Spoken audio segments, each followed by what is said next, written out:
That was the record before us, and here we are, pre-recorded, because we did this a few weeks ago, because we're not here at the moment, are we? We're away in that. I'm Ricky Gervais, with me Stephen Merchant. Hello there. And Karl Pilkington. Well, he's not actually with us. He's on the. He'll be in some of the best of clips that will be coming up shortly. Yeah, this is just us, isn't it? This is just us. We did this. When did we do this, Rick? A couple of weeks back. Hold on, what is it? What it's the 27th today. Yeah. I enjoyed Christmas. I loved Christmas. I loved Christmas. I had a great time. What did you get? Loads of presents. So did I. I'm glad they made it to number one. I'm really glad. Stroke, he, she. Yeah, I'm really glad that the pop idols, Cliff Richard, Westlife, made it to number one. Bo Selector. Yeah, just delete that. Yeah. Okay, well, we're going to play some of the best of, some of the greatest moments of the last 3 weeks. Yeah. Ever heard on XFM 104.9. What about this? Do you remember this one? Oh, which one is it? All right, so here's the first bit. Right, there was this. This is what it's like about getting presents and stuff, right? With my mum and dad. Go on. My mate Colin, right? No, Colin Bailey. Oh, right? yeah. He had a little Sinclair Spectrum, right? Yeah. Computer, yeah. Which was like the thing to have at that time, right? Yeah. Used to always go round to his house. The deal was not the one you had to play through the window because you weren't allowed. No, that's another lad. Oh, right? yeah. This is a different lad, and the deal was he came to our house and my mum gave him a pie, and then I'd go round to his and I'd stay there for a few hours playing, Hungry Horace and stuff like that on it. Sure. Right? Now, my mum and dad knew that I really wanted one of these computers, right? So I waited about a year.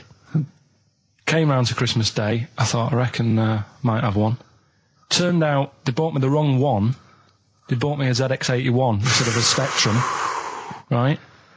And Christmas Day, I'm there trying to load the games up. It's not working. I'm thinking, what's wrong, right? And the thing with me, when I was a kid, I used to get quite sort of agitated. This is the moment. Right? I found out that it needed a RAM pack to make it work, right? Looking in the thing and it's saying, and make sure you put your RAM pack in the back. And I was like, oh, where's the RAM pack? And my dad's going, I don't know, I've got you the main bit. That's it.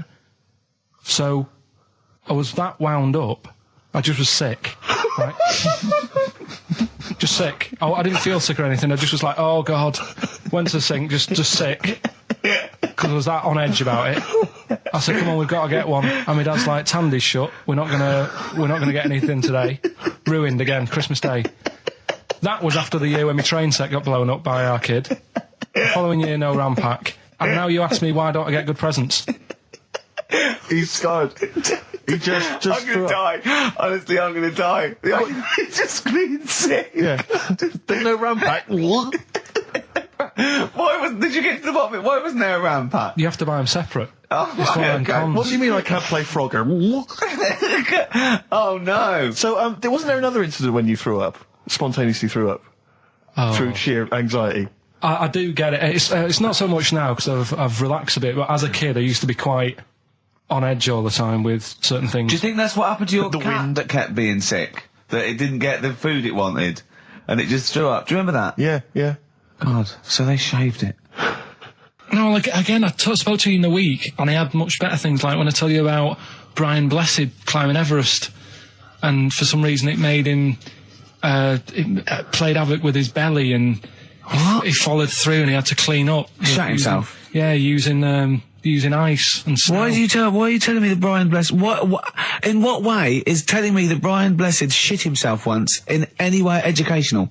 Because I was saying how he was climbing Everest, right? Right. I give it to him, he's an actor and that, but he gave that a go.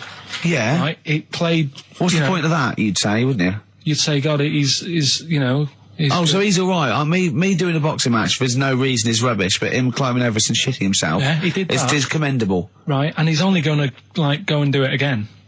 He's going to climb it again. Yeah, but he might not shit himself this time. Yeah, but what's the point in going? Nothing's changed up there. Yeah, good point. Yeah, It should be. Well, it has. They've probably cleared it up by now. Like, but it's slip on it. I can't even be bothered. Read about Brian Blessed. Is it actually true, or have you libelled someone else? It was an interview with him in it. And what did he say? Oh, Come on, what did he say?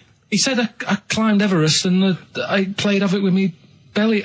Let's talk about it next week. We've really run out now. Oh, you're a fool. 3 holidays Carl's had this year. last year. Yeah. I'd love to have 3 holidays. You've got to start putting the work in I there. had 2 holidays No, then. you had 3 holidays. You went away with Suzanne and her parents. Yeah, well, that doesn't count. It does count. If you book 2 weeks off the firm and you go away and you go, how was your holiday? Go, well, it didn't really count. It wasn't a really good holiday. Can I have them days back, please? My New Year's resolution is to be nicer to you.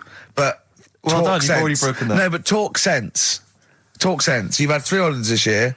And I'm just saying, you're in your 30s now, and 30s is when you should be really putting the work in. That's true enough. To reap the benefits in your 40s, 50s, 60s, 70s, 80s, 90s, and 100.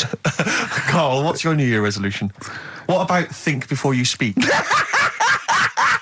worth. I mean, See, I'm consider it. allowed to laugh. I'm allowed to laugh at things other people say, Carl. That one, that is a good suggestion. How was your holiday, Carl? It was all right. Right, brilliant. But that I don't see on the ratio of good to bad in Carl's mind. That might be amazing because we never It might hear be him amazing, sing the mightn't praises it? of anything. I'll tell you what. Can we have a cracking little tune and then come back and hear about Carl's holiday? I'd love to do that, Let's really. keep it tight. Love to Tear Us Apart by Joy Division. Now I can't put my finger on it, but that doesn't sound like the original, and it's off a compilation. It sounded a bit fast. I think the vocal was slightly different. If anyone can, put me out of misery, I think it might be in a session of the time or something. Carl, is it a New Year resolution for you? Another one. Maybe when we ask you to get a song, get the original single version. I could be and wrong, not some but- obscure but- session. Yeah, it does seem different, doesn't it? Very odd. Yeah. Yeah. Maybe we just remember it wrongly. But anyway, that's XFM for you. 104.9, I'm Ricky Gervais with me, Steve Merchant. Karl Pilkington. Carl, you went to Lanzarote. Yeah. People said don't go to Lanzarote. They told you it was Lanzarote. They told you, were they right or They wrong? were right, yeah.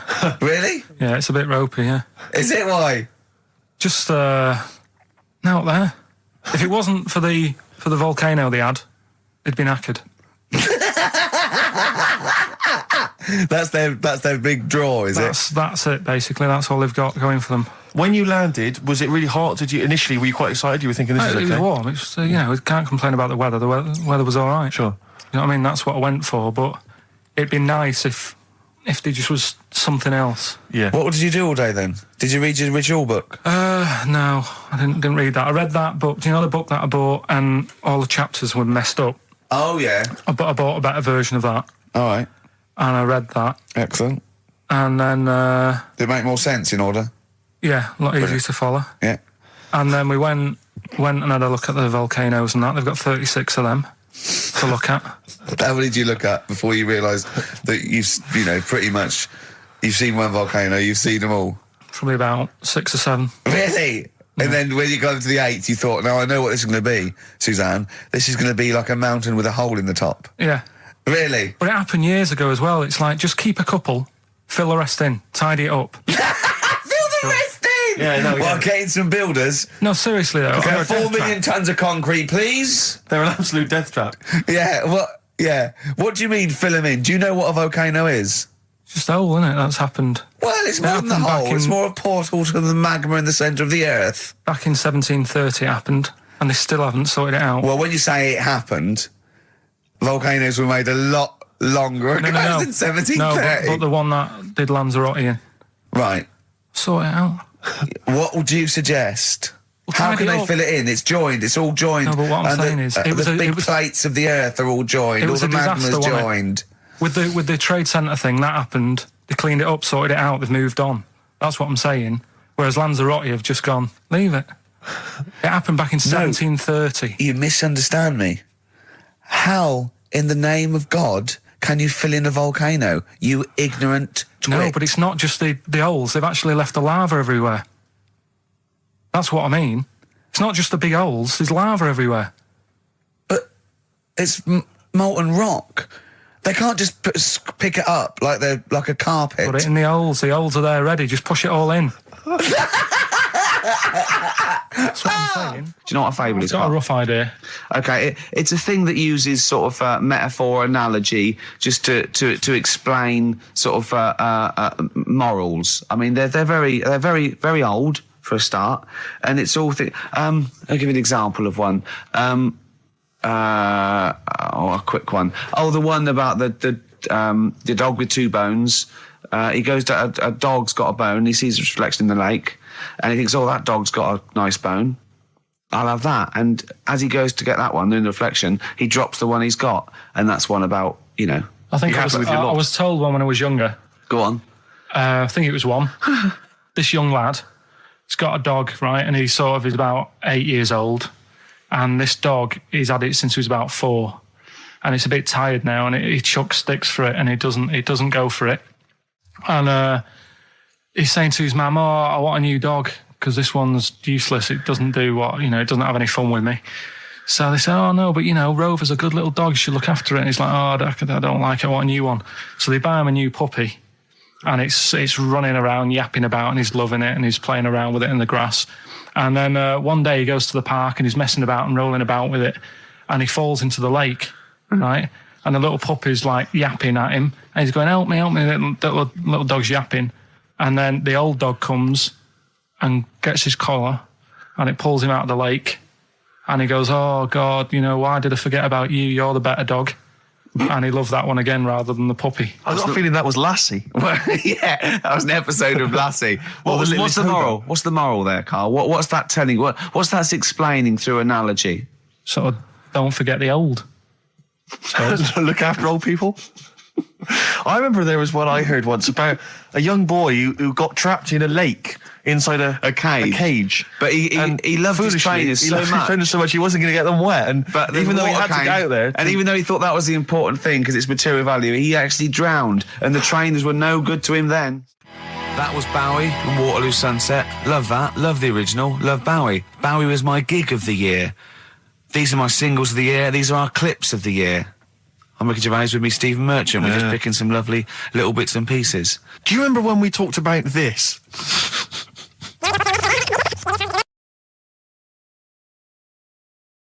So we just had a text here that says, and I don't know what truth there is in this, as ever, but John says there is apparently a nude bike ride today in Hyde Park. Now, I can't believe that's the case, because I don't think it's allowed, is it? You can't ride around with your veg, can you? I don't know. Why would you want to? Well, good point. On a bike. On a bike, I like the fact that that's what disgusts him.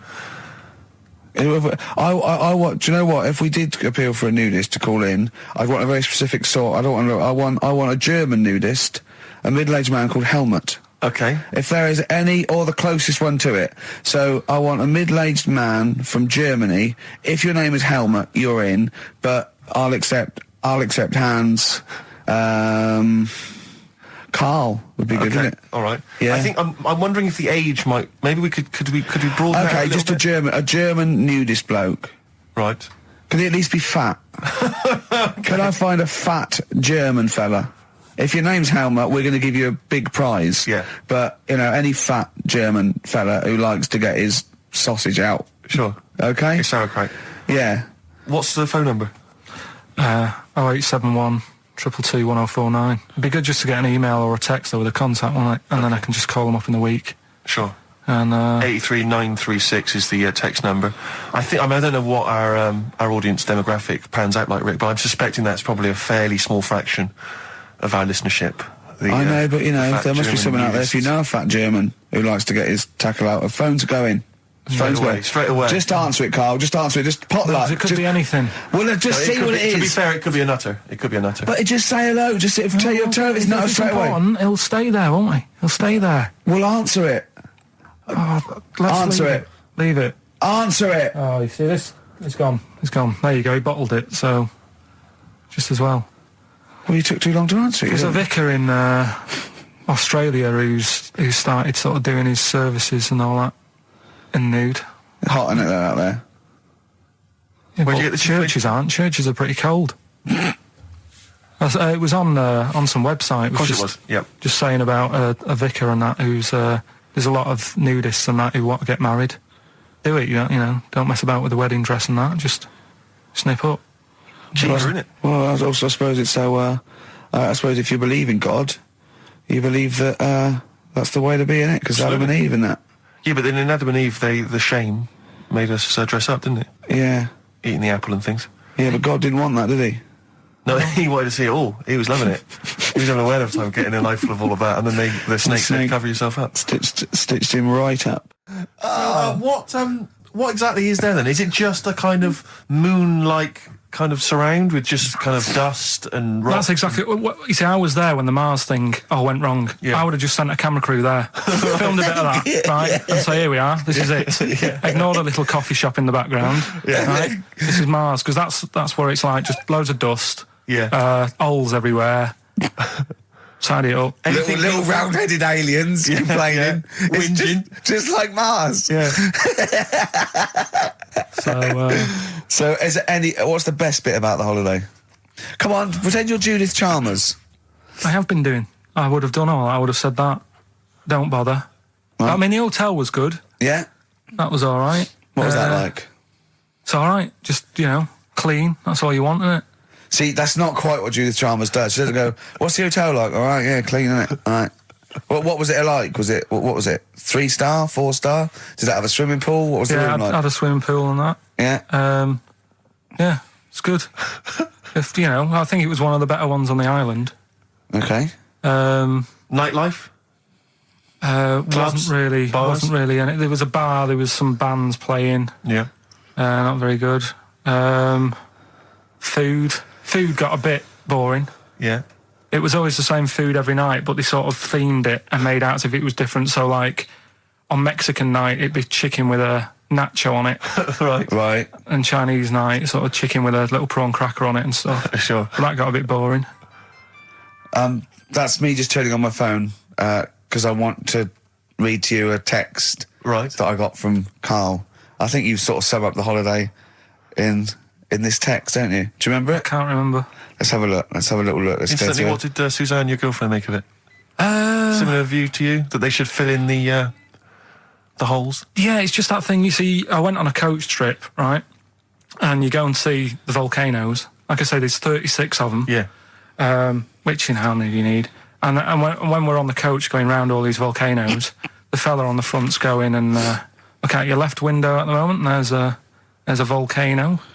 And if you quickly look out at the right-hand side there, there's another one. Right. And on the left, there's just like, all right, we've seen it. Sure. Do you know what I mean? Yeah.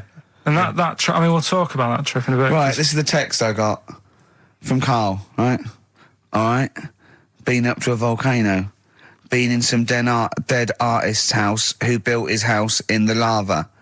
They said they would show me science with volcanoes, but all they did was chuck some water in a hole and it shot up in the air.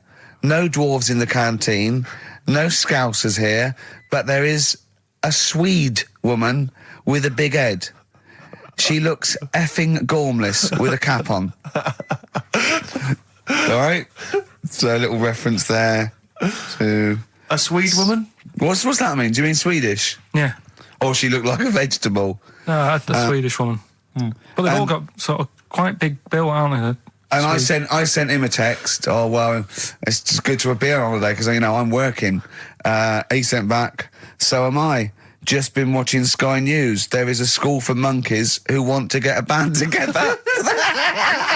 Is that monkey news for later?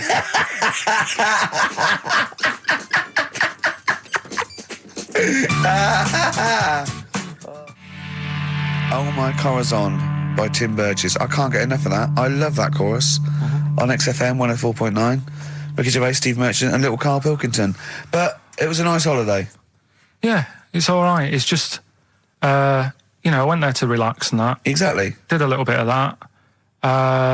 Trying to think of some new, features and stuff. Sure, always working. 3 holidays a year, Jesus. Oh, well, not really 3. Oh, 2. It's all one big sort of like work thing to me and Steve. 2 holidays, isn't it? Work hard, you need the holidays. So, yeah, the things that annoyed me was like, you get bored, sat around the pool after a couple of days. I'd read my book. Yeah. There wasn't much going on the Not even any crabs to throw sand at, was there? No crabs or anything. They wouldn't bother with Lanzarote, right? So decided to go on a little trip. That's when I saw the volcanoes and that, 36 of them. So we go on the trip, and the thing that annoys me, it does happen every holiday that you go on. If you go on a sort of a package thing, they have these trips, right? and you pay about 40 odd quid, and they give you some wine, so it make it feel like you're getting your money's worth. But how many of these trips have you been on then? Loads. Probably about 12. More holidays than I've had. Go on. So anyway, so you're on the coach, right? And they take you for the volcanoes. They took us in the middle of nowhere. Yeah. Right.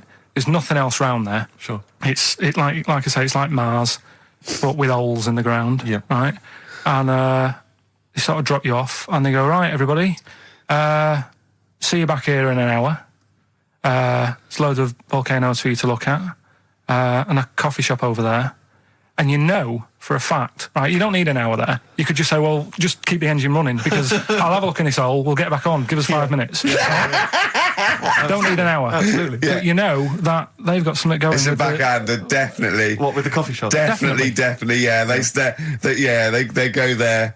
And they get everyone to have an ice cream and a coffee, and they sit down, have a fag, talking to the bloke. Yeah, and it's like, cousin. Yeah. How much was the coffee? Was it probably about €3 each euro? So I think it was $3.50. Sure. Yeah. Which is, I don't know what, that's about £2.50. Yeah, they stitched you up. Go on. Talking about this the other day. What was it now? Listen, the fella. Play a No, listen. record. Do you want, all right, No, come on. All right, he's got it now. Go on. This fella goes to the doctors, Yeah. right? Oh, right, okay. Right, if this is in any way apocryphal, stupid, illogical, impossible, right, you are never, ever speaking again on radio. So make sure this is at least possible. I'll tell you what, I'll even give you improbable but possible. So if anything that breaks the laws of the universe or logic, okay, that's all you have to avoid. On you go. Right, so this fella, right, he goes to the doctors because he's got earache. Right, okay, if a chimp's living in his brain... Go on. So he's got earache, he's sat in the waiting room, and his ears all bunged up and it's hurting a lot and what have you. So the doctor comes out and he goes, right? And because his ear's all bunged up, he doesn't hear it that well, right? So he thinks it must have been me, right? So he wanders in. Keep going.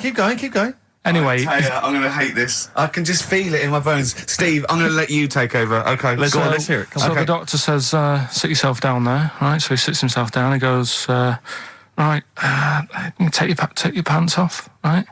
So he's thinking that's a bit odd. Anyway, he heard that though. He apparently he took his tackle off. The doctor did some operation. What, there in the waiting room? No, in his office. In his office, yeah. What? Wait. So he removed what? His genitals? Yeah. In his office. Why, Carl?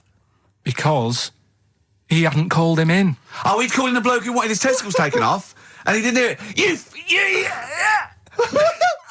What? So the doctor went out and said, Mr. Jones, who's here to whip off your cock and balls just here and now, right? Bloke comes in, didn't it? It must have been me. So the bloke who wanted his balls taken off didn't say, I think he said me. So he didn't interrupt then. So the bloke goes in, he starts taking his testicles off, and he doesn't say, I'm here for me ears. What are you doing with that? That is a blinding record. And before that, Rick, what do you make of those adverts? They were great, weren't they? I like them, yeah. I'm going to buy all them products on the way home. And that's endorsed by Ricky Gervais. He's won awards. Yeah. Rick, do you remember this? This was a hilarious moment. No, you'll remember this when you hear it. It was when Karl said something that was basic. Well, I think for a lot of people it sounded like a lot of old bollocks. Karl's found love on the street before, haven't you? How's it going with your bird, Karl? Are you married? No. How long have you been out with her? Going out with her? 7 years. Because, you're quite a simple man. Yeah. You're sort of a simple in a nice way. ways. I mean, yeah, you're like Helen from Big Brother. Yeah, you're sort of nice enough, but I look normal. Well, yeah, you sort of do. But you could be one of those that just suddenly go mental with a pen. Yeah, do you know just what I mean? stab people through the eyes. Yeah, you sort of look normal. But if I wouldn't really want to wind you up to a point of frenzy. How did you meet your girlfriend?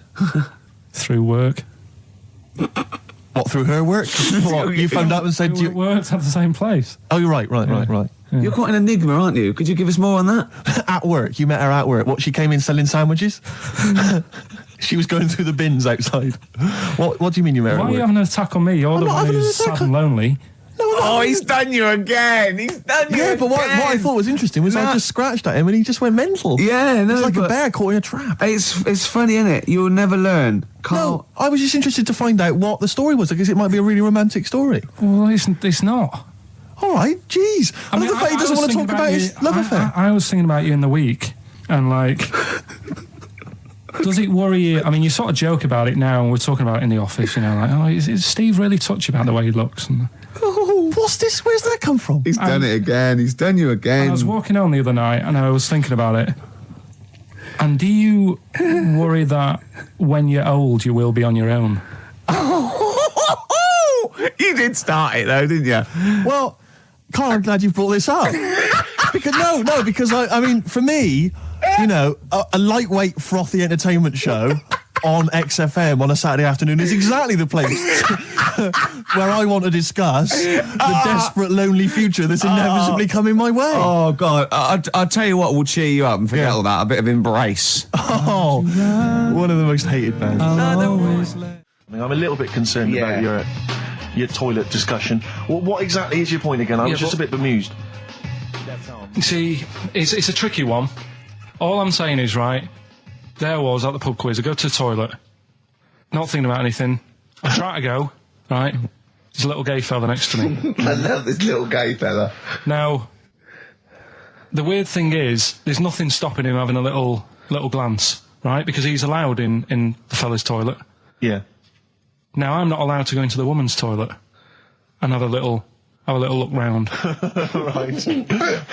So all I'm saying is, should they have another toilet area? What, for gay people? Yeah. And so this would be gay men and lesbians? Is that going to complicate things? Well, I mean, I can only assume. I mean, to what point? I'll ask you a question, right? If you're intimidated, that's a shame. But you know, most gay men aren't looking at your knob. You know that. What do you mean? I can only say that 99.9% of gay men who use a urinal standing next to what they assume is a heterosexual man aren't looking at his knob. And what they're doing then? They're emptying their bladder. No, but the thing is, I can't talk. You're saying like, you know, about would you have one toilet for lesbian women and gay fellas, right? What does that mean? Would it be mixed? Would it just be? Would it have a man on one? That's heterosexual man. One little picture of a woman on the other, and then what? What would the little icon be? A man and a woman. A man and a woman. Just having a chat. Yeah.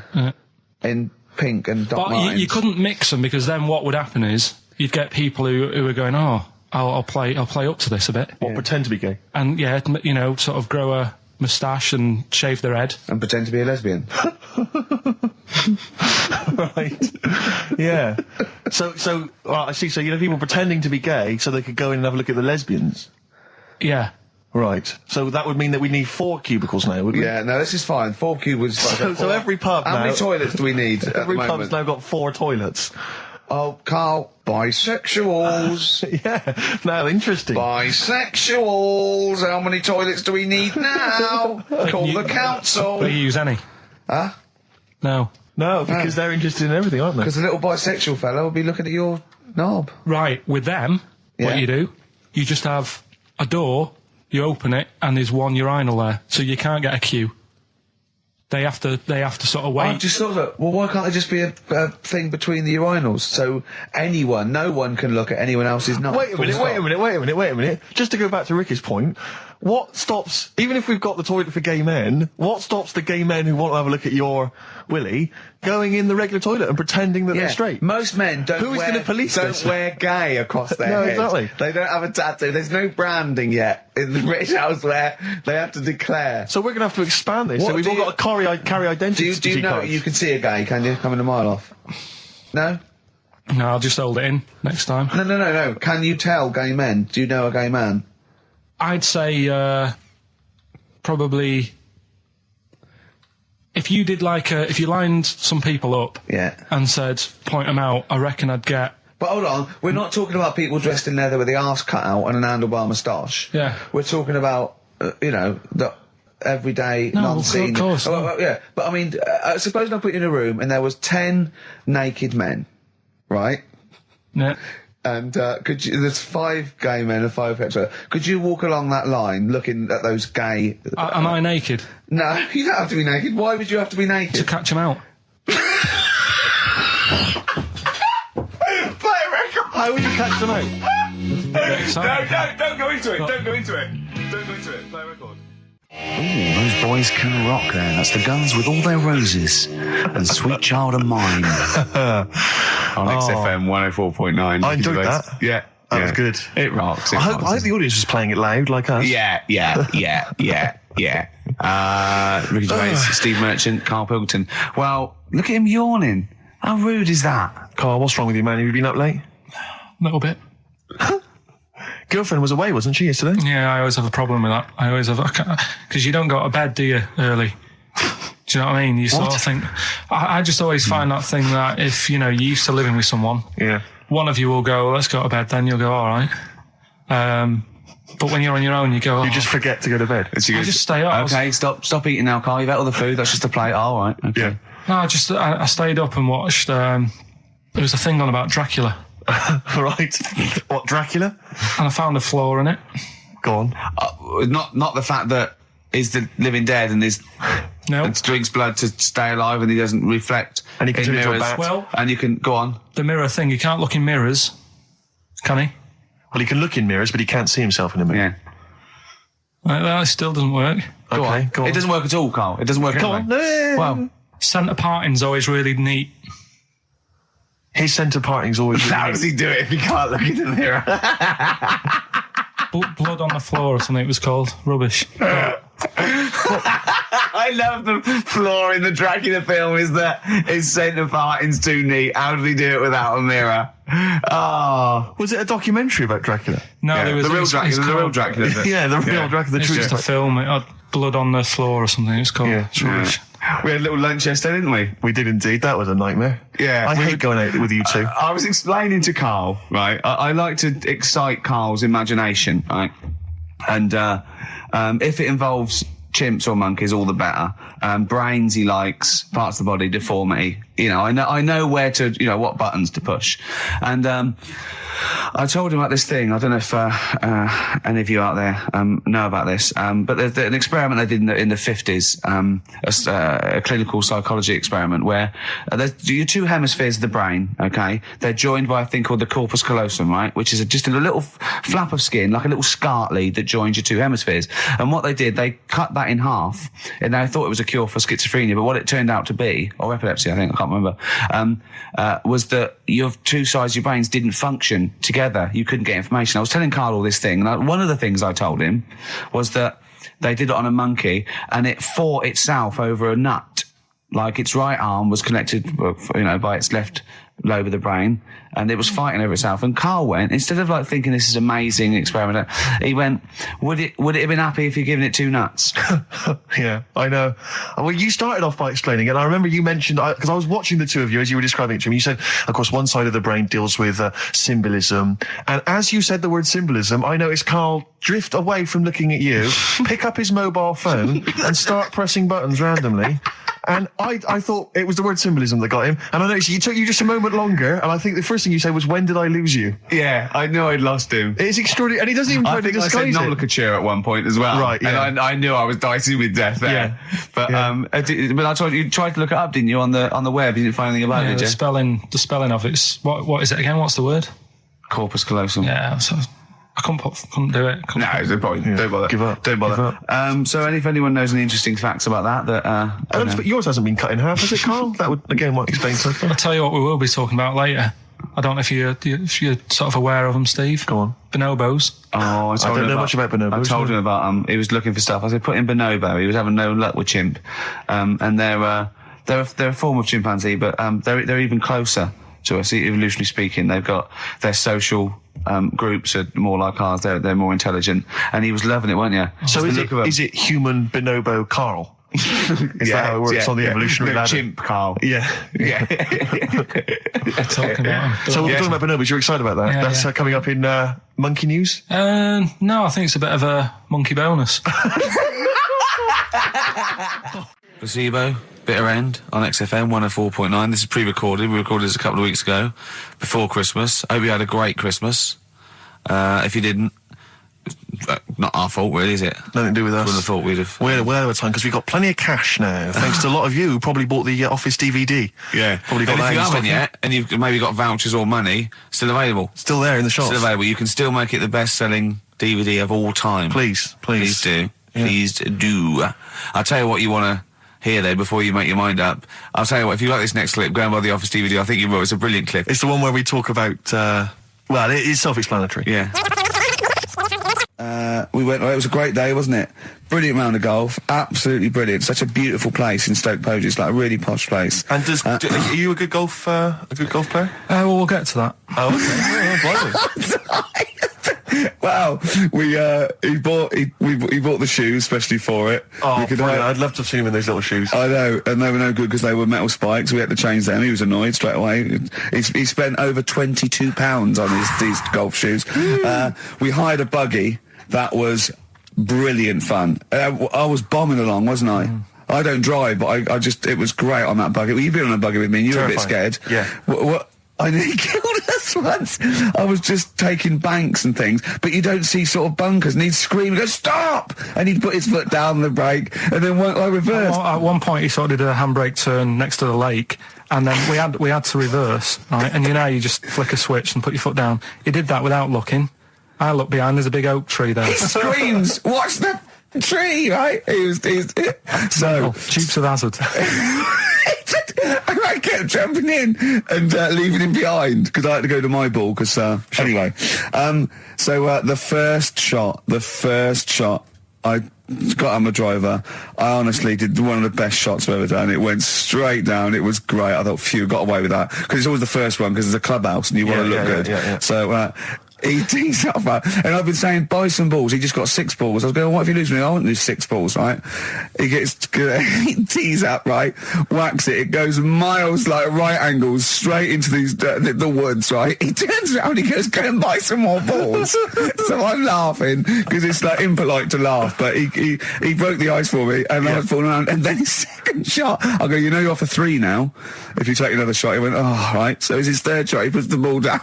He hits the ground before it and misses the ball altogether. And I was on my back, wasn't I?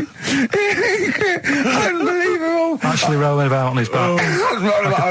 And we were terrible. I went round 107. He went round in like 119 or something. Sure. It was just rubbish. How long did it take? 5 hours. Of course. And there was no one around, luckily. Yeah. But it was fantastic. So then we go and have our meal. What annoys me, I said, right, I'll go for a run. He went, I'll have a bath. I said, I'll see you at 7:45. At 7:55, I have to call him. He's not ready, so he's let me down there. I can't stand lateness or laziness. You hate lateness. Yeah, and he's let me down. Do you know his excuse? He fell asleep in the bath because there was no light bulb. There's no light bulb in the bathroom. So instantly he fell asleep, and he was late. No, do you know what I mean, though, Steve? If you're sort of, like, nice and warm and what have you. I was tired anyway. I've been stressed out for 4.5 hours, right?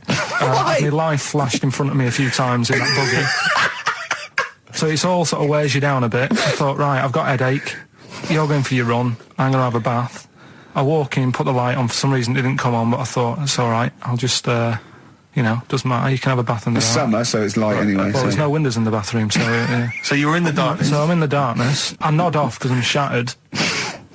He calls up, hassling me. So I said, well, it doesn't normally take that long for me because, I haven't got, like, long hair. I've got a dryer and so I can sort of one wipe. Yeah. He's already 10 minutes late, though, when I called. Well, 10 minutes. 10 minutes. Lateness is lateness. Next. Doesn't matter. Dinner wasn't until 20:15, so we had, like, another 20 minutes anyway. So it doesn't really matter. Yeah, but we said 1:45. So he's calling up, hurry up. So I said, yeah, all right. So I get out and dry and like my tackle and what have you. Calls back again 30 seconds later. No, I don't. I don't like that. Do that no. Give it a wipe. 30 seconds later, come on. So I end up going downstairs to the meal area, naked, with a wet shirt on and wet socks. I've got headache as it is. Meant to be a relaxing weekend. But anyway, so we have our meal, which is really nice. And then we're sitting in the bar. I'm having a cigar by the fire. Yeah. Like, we're having a rather nice Pinot Grigio. Yeah. He's there going, I've got a headache. Is this 1955 that you live in? I know. Yeah. So, right, we are knackered because, he's not used to work. I've seen him moaning, falling asleep. He's not used to it at all. And you've been on your feet for over half an hour. Yeah, right. So, we didn't even walk around the golf course. We had a buggy. Yeah. Wasn't even exercise. And now it's Karl's bit. It's the re-education of Karl. He's like Liza Doolittle. And now he's coming to, or Lawnmower Man, if you've seen that film. More like Lawnmower Man, if you've seen the film. You know what I mean. And his homework was to just study quotes, really, on happiness and stuff and general well-being. He's not a big happiness quote fan, are you, Karl? Not really. So what have you done? You've come up with something, haven't you? Right, yeah, I told you, right? Because a lot of these are just things you say every day. They're nothing special. So what I'm doing... Well, you say them every day. Well, the sort of things you come out with and you don't even think about it, do you know what I mean? Yeah. They're on the TV all the time. People on the radio are saying these sort of little quotes. Sure. And what I've done is, remember that programme on Channel 4, Faking It? Yeah. Where they got some, like, posh kid to be on a door and all that. What I've done, I've... Imagine if that was the pitch for the show.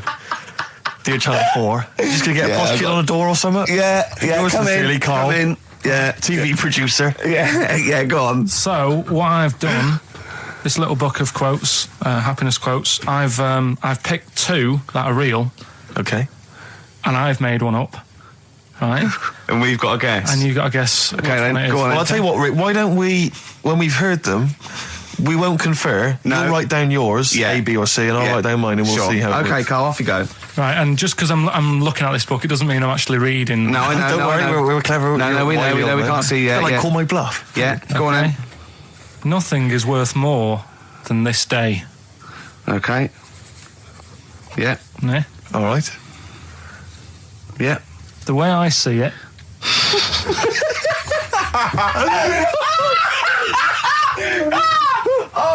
Oh God, my head's gonna burst. No, hang on. My head's gonna burst. No, Hang on. this might not be Karl's. Oh, it might not be. How do you know I haven't tweaked them a little bit? Yeah, good Okay, point. fair Good enough. point. No, good point. The way I see it, if you want the rainbow, you got to put up with the rain.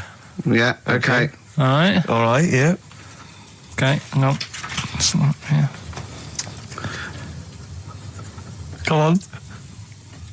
Cat food, Cat food, come on. it stinks a bit. But if you don't put up with the smell, the little kitten will die. Steve, I don't know what to say. I don't know what to say. Imagine this is faking it. Imagine their faces when he says that, and they're going, "Oh my God." Karl, play a song, mate. We'll have to confer on this one. Right, Blair. Well, that's just amazing, Karl. Just read them again. Two were real, one was fake. Go on in. Right. First one. Nothing is worth more than this day. Excellent. Next one. What does that mean? Well, cherish now, cherish your time. Okay. Because you can't get it back, and That's the way I saw it. Carpe diem, whatever it is, seize the day and all that. Okay. If you want the rainbow, you've got to put up with the rain. Yeah, of course. Yeah, rough with the smooth. It's not all plain sailing, but rainbow's beautiful, but it comes because of the rain, which you might not like. So make the most of everything, and good. Cat food doesn't smell good, but if you don't put up with it, then the little kitten will die. Right, now, Karl, that is a good effort. Now, that one's yours. I mean, obviously, right? Right, no, but it's a good effort, right? I mean, it slipped seamlessly into the others. Yeah. Don't think it didn't. No, but it's good. I mean, we knew it was that one. But what I will say is, it's good, but what you don't know, maybe subconsciously, is, I mean, it's very similar to the putting up with the rain and the rainbow. But that's good. Why do you think that? Well... What does mine mean? Well, even though it smells bad, it's good for something. Right, so I didn't look at it like that. What did you look at? I kind of thought... Was yours more specifically about cat food, generally? Because normally it's an analogy. Yeah, or a metaphor for something, much bigger. Well, no, the way I mean, looked at it- Dolly Parton, who I think did the rainbow rain thing, she wasn't specifically concerned about weather conditions. No. It was a sort of general idea. It's all about life. Yeah. Well, that's what I've done. Go on. I've used an everyday thing. Yeah. And put it with today's problems, right? Go on. So, my girlfriend, she might like to go shopping for clothes. I hate it, Right. but because I love her, I put up with it. Ah, that's nice. Yeah? Yeah. So you love that little kitten. You can't stand the smell of the stuff you got to feed it. But because you love it, you go, well, you know, I'll put up with this just for a few minutes and then I can, like, squeeze its head later and give it a little... Sorry! Squeeze its little head. Yeah, well, that's just the thing that I do with cats. Put it in a bag and drone it in a lake. I can feed it and then I can throw it against the wall. Exactly. So you didn't see it like that, did you? No, that's very good. So it's about love, is it? It's about putting up with the bad things for something you love. Yeah. Well, that's nice. But that's very Carl, good. you seem now to be convinced and rather smug that you've tricked us and that you've fooled us and that we didn't understand it. Well, I say that's your fault, not ours. No, it's not, though. I mean, look, that man in Forrest Gump, he was a bit of a nutter. And he came up with the life as a box of chocolates thing. Yeah. Now, if that was in this book, you say, oh, yeah, brilliant, you know, good bit of work. But if he was sat here doing the show with you, you'd be taking the mickey out of him. Sometimes I feel he is. No, but Carl, I could. In fact, if people are out there, we're too lazy. Could you write down everything Carl's ever said? Because I think we could publish that. Yeah. He said one today. He saw my salamander. It's not a euphemism. He saw my salamander, and it's just sitting there in the tank. Your exotic pet. Yeah, and he's worried about there not being a lid on. And he said, I went, what are we worried about? He said, wow. He said it sits there for 24 hours a day, obviously planning to get out. Well, it's got nothing else on its mind, and it's, the daft thing is, he has actually got the lid ripped up a little bit. And he'll be looking up there, and it's going to get out. But what's the worst that could happen? What's it thinking? What do you think it's thinking, this salamander? It's got its eye on the DVD player. I can have Ian be down the market. Right. Okay. Right. The results of We ain't got a winner for the first time. Yes, we have. We've We've done got this loads. feature for... We've got loads of winners. No, we haven't. We've done this feature for 3 weeks. This is the first time I've managed to sort of... What? Well, let's go through them then. What have they got wrong? The first one.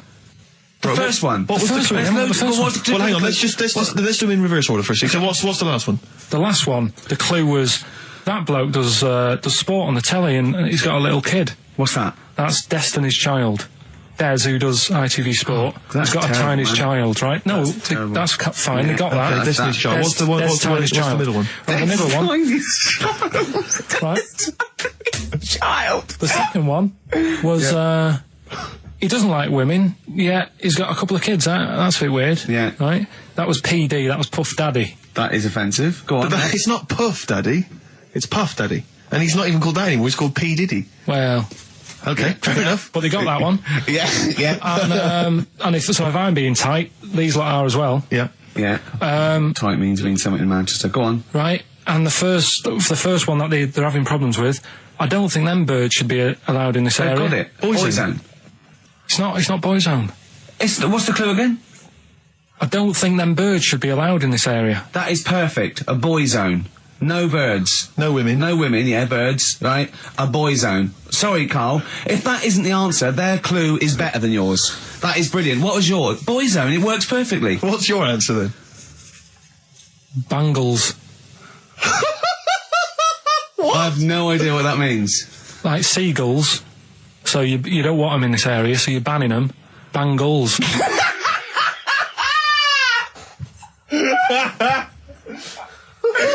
Oh! Well, give it to Boyzone, because Boyzone's better. Don't use birds being allowed in this area, it's a Boyzone. I think we should have a rollover. Carl beat them. Carl beat them. You have to use his logic, surely. But theirs works. You can't do what am I thinking. No, that's not what I'm thinking. It perfectly. It works perfectly. I think you've got to give it to the ones that got the Boyzone. Well, how about, right, because they didn't actually get into my head and my way of thinking, heaven right? forbid. How about we just keep back the David Attenborough and they can have, I'll chuck in the Hellraiser, right? Okay. And Blondie album and the Madness Yeah, one. okay, pick a winner at random. Pick a winner, Steve. I'm going to give it to Paul Sloman, who got those answers, and he also says, P.S. Carl, you're a moron. So I'm giving that to Paul, and good luck to him. Right, well, He's got a crazy night tonight. If we can rush these over to him, he's got a cracking Saturday night. well, if I'm a moron, I might get your address wrong when I send them to you. Oh, Coming right back at you, Paul. Yes. Right. Looking forward to Christmas. Loving it. I'm always a big fan of Christmas, actually. Yeah, no, I'm not a bah humbug type. It's not far now, is it? It's this month now. Is it? Is it? Are we in Is it December? the first? Yeah. Jeez. Yeah. Oh, yeah. Jeez. Jesus. Yeah. Brilliant. I was quite excited because this week I think it was this week in the papers, The Sun, and I think all the other papers actually, had the first of the kind of giveaway TV supplements that comes out listing all the shows that are on. But what about when they bring them out this early, is you open it and it's like, you think, I want to see what films are on and stuff, and you go through it, and it just, about half of the listings are to be confirmed. To be confirmed. It's an utter waste of time. Yeah. And it's like, who is planning their film and TV watching this early? Yeah. It's a little bit early to be worrying about 3 it. weeks in advance going, but I better not make any... Well, unless it's like an amazing thing on telly. Or you know, Are you coming to a party? We got one Friday 29th. I don't know, I'm going to watch something on the TV. There's a good film. What is it? Not been confirmed yet. It's to be confirmed, yeah. but I can just, say this, I won't be at the party. Yeah. Yeah. It's strange. But I remember when I was little, my sister used to work in W.H. Smith's, and she used to come home like every Thursday. She'd been paid, big bag of sweets for me, and the TV Times.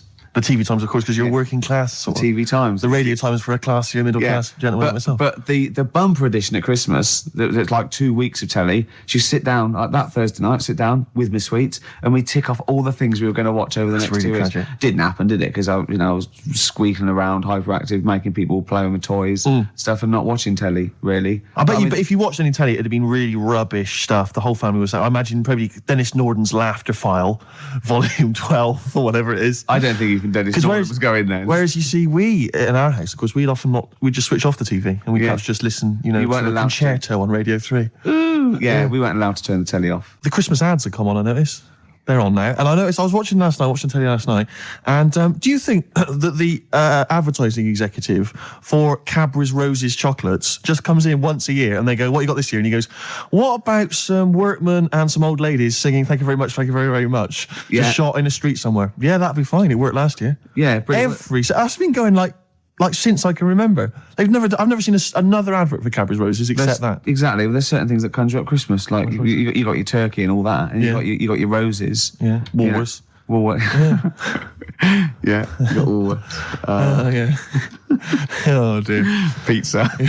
Pizza. Woolworths. Drink driving. Oh dear! God, sorry, I forgot what I went in for. What were we doing? We were doing something. Be careful. There's a lot of money involved here, Steve. No, you can't. Don't stitch me up. XFM's Claire Sturgis. Yeah. She stayed off it for just a day. She's not. No. She's clean for a day. You're on methadone or what? You on? No, I'm clean now. You can actually clean. Eh? Yeah, well done. absolutely. Yeah. Well done. Congratulations. Clean for Christmas. Oh, that's beautiful. You're still thieving though, aren't you? Still thieving. Can't lose the thieving. But at least the money now goes on like 40 Benson as opposed to a little £5 starter pack. It's lovely. Yeah. No, it's sweet. Right. Okay. It's nice to see a little miracle for Christmas, Rick. It's beautiful. It's lovely. Yeah. Yeah. I'm already in the Christmas mood. Are you in the Christmas mood? The thing is, what she's still got left over from it, and these are the scars and the reminders of your smackhead thieving days. Are those little homemade tattoos on her face? Exactly. She did with a pin. Yeah, she looks like Seal. And some quink. Exactly. Yeah. Oh, but no, Merry Christmas to you, Claire. Yeah. Merry Christmas. Thank you, Merry Christmas. You're still living in the projects. Yeah. It is one of those little She's miracles. still keeping it real. She's It's like wonderful. little tiny Tim. I tell you what, she's a bit like Jesus Christ. In a way, yeah. In a That's way. blasphemous. Please play a record, Claire. Anyway, it's Christmas. Let's not disrespect Let's each other. not- Let's no. be cheery. Yeah. Can I tell Sturgis what you got your family for Christmas last year? I just remembered when I was outside. Please. It was a joy because Gervais is a generous man. And he's a thoughtful man, and he's got a lot of brothers and sisters and a lot of nephews and nieces and stuff. Well, I've got about 20 people to get presents for. Exactly. So it's a tricky business. That's why I think you got him £200 worth of lottery scratch cards. I had about a minute. I was getting a lift down to Reading, and it was my mate Jimmy, and I went, hold on, I just got to get the presents, and I ran into the 7-Eleven opposite me and got the scratch cards. That's amazing. It's such a working class Jippo gift, isn't it? But did any of them work? Anyone win anything? Yeah. I mean, some people were down. That was a present. Hard luck. That's the risk you take when you accept this present. Some people were up £70. But so they had a great Christmas. Let's bear in mind that there's like some children who are like 7 or 8, scratching off scratch cards. They got to be 18 to claim them. And just the rest of your family sort of, I can imagine, just wrestling them off. You can't claim it anyway. It's not off. No, have I won? No. No, you haven't. No. I've got 3 dumbbells. 3 the same. You don't get anything for that. Not in this game. Unlucky. Are you going to do that again this year? Maybe, yeah. Christmas. We were talking about Christmas. Yeah. Gifts. What's wrong now? I didn't know what that meant. What? Were you having a go at me because I went on Jonathan Ross show? No. I thought you'd said something. You'd said my name by mistake. You'd said someone else's name when you were talking to me. Oh, right. But I didn't hear that. So when I heard you just go, Okay. Steve, I thought you were correcting a mistake you hadn't made. No. Exactly. No. Oh, okay. All right. You see? Blunder. What did you call me? Fatty. Good. Right. We're talking about Christmas, Yes, yeah. yes. Well, it is because it's just the Christmas, fact that it's the right time of year to talk about it, to be honest. It's topical. So let's carry on. Go on, shoot. Well, I just wondered if your Christmas gift buying had always been as thoughtful as it is. in recent years. Oh, well, no, that was actually, even though it was thought pretty lazy and thoughtless, it was quite generous in the sense of financially. But I remember, God. Now, even though I sort of come from a working class family, my dad was, a labourer, and my mum was like a housewife, but I was spoiled at Christmas. I didn't have like pocket money or gifts and that, but she'd get out of a catalogue and pay for it for the rest of the year. So I did have great presents. Yeah. And because I had older brothers and sisters, they were earning, so I had good presents. And it was okay for me to, give them nothing or do a card or something rubbish. But then I remember one year when I just suddenly realised I was too old to be doing this. It was like, in Jaws when it pulls focus. Yeah, and you go, oh my God. And I just realised that's the worst present you've ever... I think it was about 12 or 13. And I remember it now. My sister had got me a Cat Stevens album. Great. I think a Birdhouse and like a quiz book or something. Yeah. And it was my turn to give her a present. And it was a bottle of shampoo that I'd found in the bathroom and wrapped up. It's a big jumbo, one of those Tesco's, Had it not already been used? No, I don't think so. Mum had bought it, You just topped it up with water, wrapped it up. I just gave it to her and she went, oh, thanks. I thought, oh, outrageous. God, that's rubbish. That's really It's bad. rubbish, isn't it? That's really bad. I know, yeah. I remember one year, I really wanted a Scale Electric. So I was going, what Scale Electric? And my mum was going, no, you'll just get bored of it. I know what you're like. You'll get bored of it and we'll have spent all that money and you'll be bored. I was going, no, I won't. I love it. I'll play with it forever. And, and she was going, no, you won't. And I was going, I will. I love it. And so she bought me Scale Electrics and I unwrapped it. And I was using it. I was bored instantly. Yeah. But I didn't tell her. I pretended I loved it. And so, I'd always be playing it monotonously, hating it. I know. But I'm loving this, Mum. It's absolutely brilliant. You were wrong. You were so wrong. I'm loving it. I know.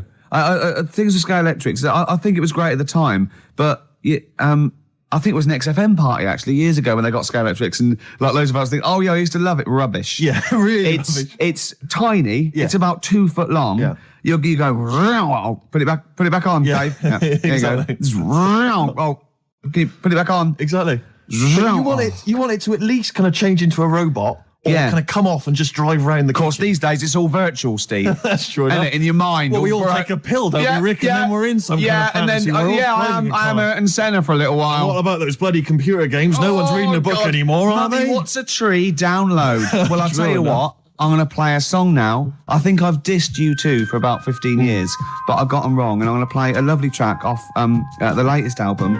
It's the last track on the album, Ground Beneath Her Feet. It's from All You Can't Leave Behind. Beautiful. And I think it's one of their greatest works. Steve Taylor, the man with the knowledge. Come in. Hey. All right. Christmas to It's like Steve Wright and his posse. All right, Merry Christmas. Hi. Hi.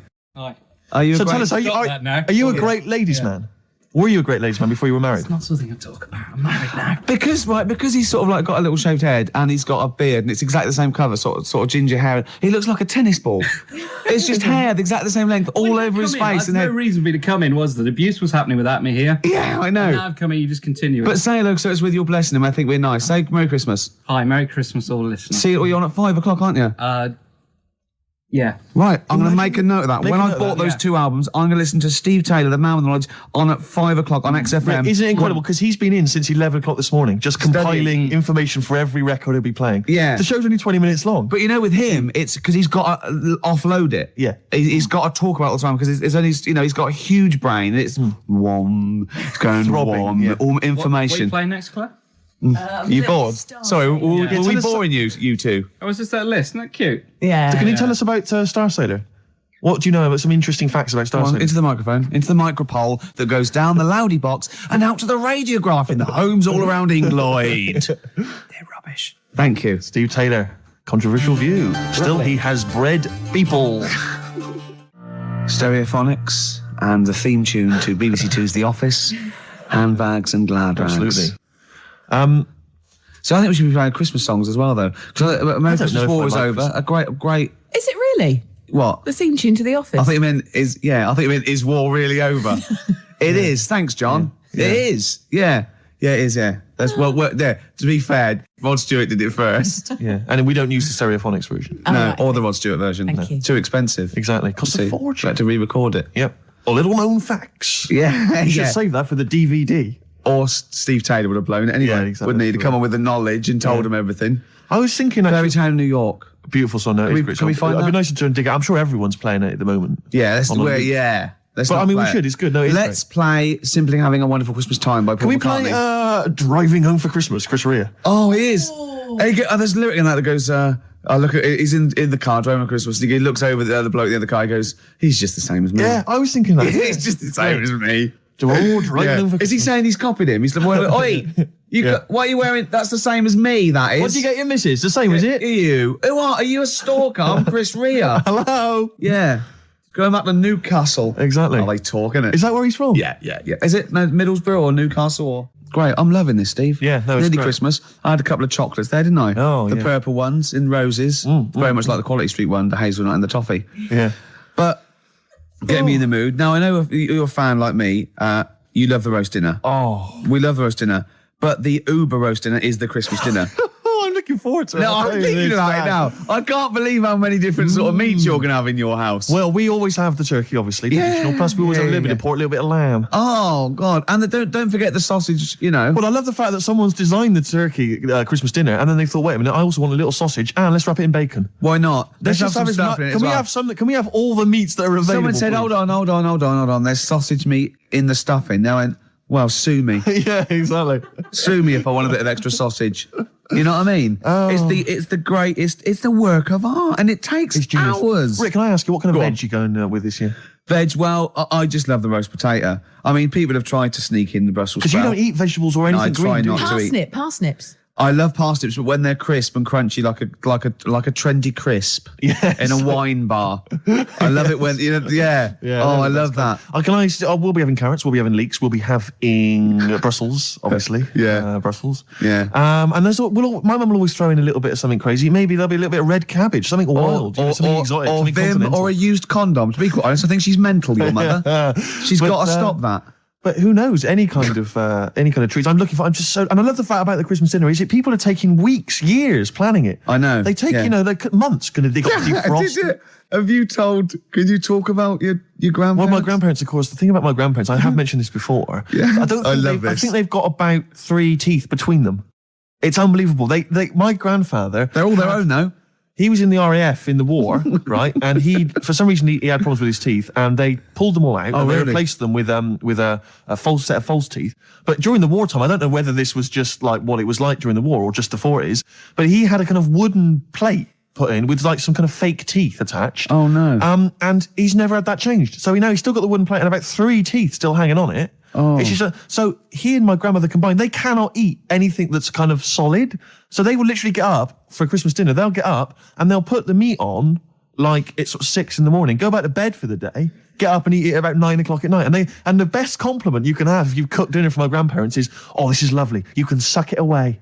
Yeah. Imagine that. Imagine Why having don't to they suck just it through a straw. liquidize it? Have a nice little They roast have done. smoothie. They have done in the past. Really, and a little apple crumble smoothie to If we follow. take them out to eat, like at a restaurant or something, we've got to phone ahead to make sure there's fish on the menu. Really? Because they can only have fish. But then the bones, you see, that's a problem for them. Well, you can take the bones out of fish, can't you, and sort of mash it up. Yeah, but the eyes are going Steve, as well. could I suggest the fish cake?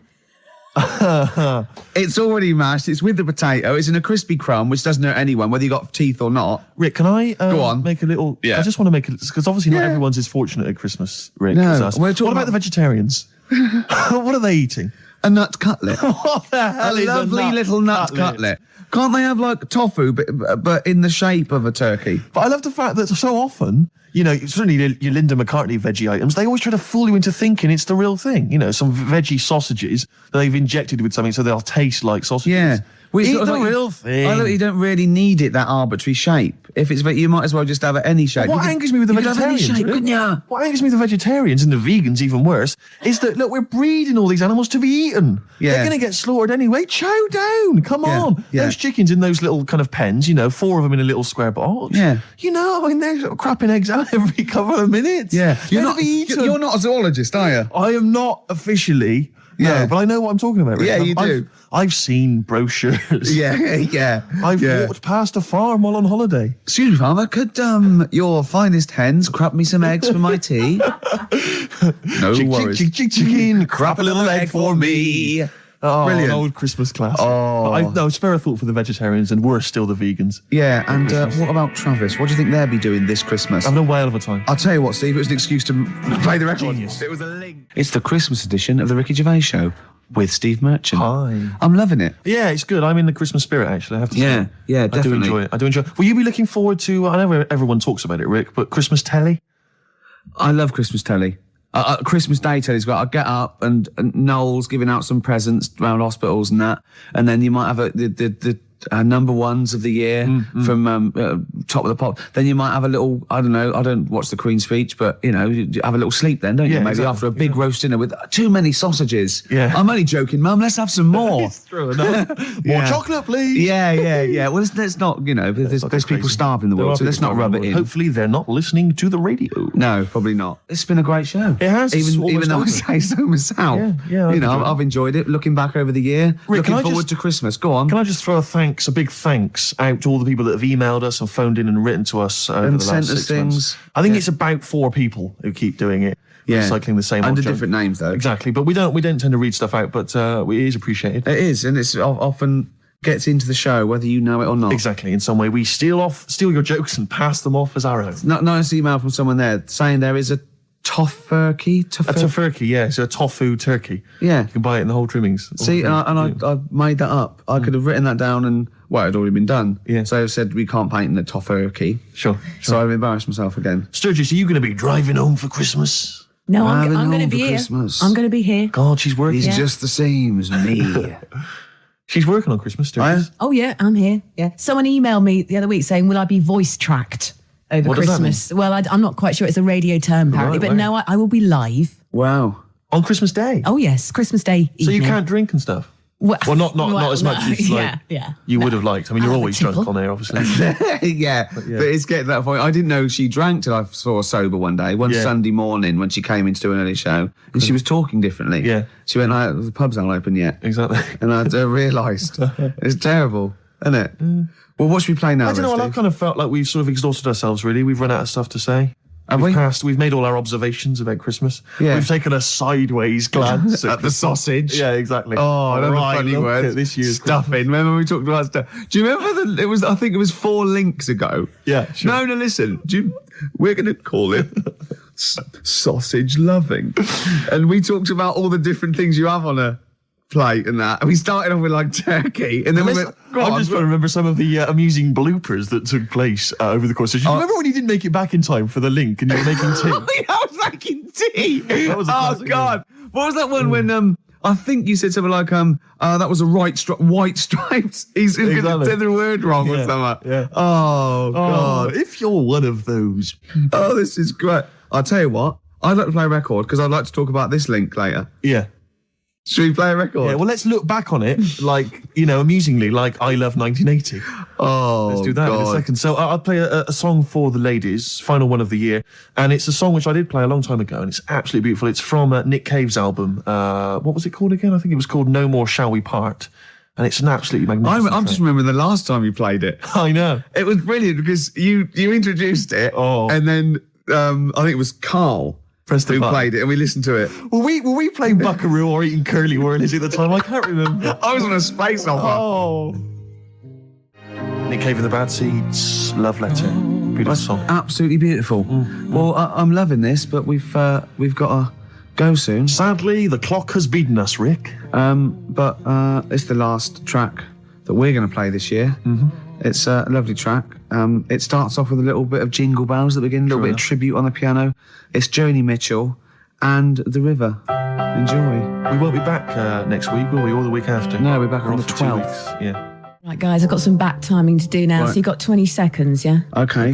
Well, that was Jo. She's getting a bit grumpy, isn't she? No, I'm back timing to the football. Back time. Yeah, yeah. You've now got 15 This is seconds. Christmassy, cold turkey, mate. Yeah, exactly. That was 10 Jodie Mitchell seconds. and the River. Thanks for listening, everybody. I hope you enjoy the shows. Don't take anything so too seriously. We haven't offended anyone. We love the homeless and fat birds, don't we? Love 'em. And Merry just- Christmas to you, Rick. Yeah, Merry Christmas to you. Happy Christmas. Yeah, Christmas Eve. Yeah. Happy Christmas She Eve. needs her fix. She needs her you. fix. She's all grumpy. You have a good Christmas? Yeah, you? Yeah. Carl? Yeah, it's alright. Lovely. Okay, let's crack on. Good. I went on holiday after Christmas, Yeah. and so did our mutual friend Phil Balker. Yeah, good man. He was in Lanzarote, and he told me one of the funny. I don't know if I can tell this on the radio. I'll have to say the C word. I'll just go. It's in a sentence, so I just go you see when it comes, and you'll know that he's saying the terrible word. Just didn't want to ruin the anecdote. Anyway, they're walking along one evening in Lanzarote, and there's lots of Brits there apparently, and Phil overhears a sort of married couple arguing. They're having to go home a bit early, and she's saying to him, she went, "For Christ's sake, every time we come out drinking, you always shit yourself." Right? Wow. Always, not once. So he's going, I've told you, he said, it's not the drink, it's the weather. She went, the weather. You'll be blaming the food next, you see. I don't think they should have got married.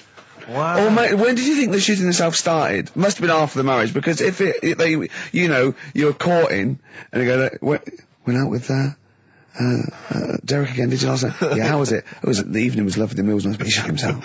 Again. That's 5 dates, 5 different heaps of shit. But I think I can change him. I think it changed him, yeah. It must have happened after the marrying. Or you just might have think, oh God, or he's got to that age where I think, look, I'll just empty it when I get home. Yeah. I'm not going to keep going up and going to the toilet, It's the ice that does it. Yeah, Carl is right, I think. It is the ice. What do you mean? People forget, they say, oh, don't drink the water when you're on holiday, and they don't. They drink, they buy Evian and stuff. Oh, I see. They forget about the ice. The ice cubes, you're right, in a bar. Made from tap water. And that can do it, can it? Yeah. But what she said every time you're drinking, didn't she? I assume that she wasn't drinking ice then. Yeah. What, I mean, why is it just happened to him? Let's be honest, everyone that goes on holiday doesn't end up crapping themselves. Yeah, they usually make it to a toilet. He does it every time he drinks, doesn't he? Yeah, well, apparently. Just don't let him carry the baguettes.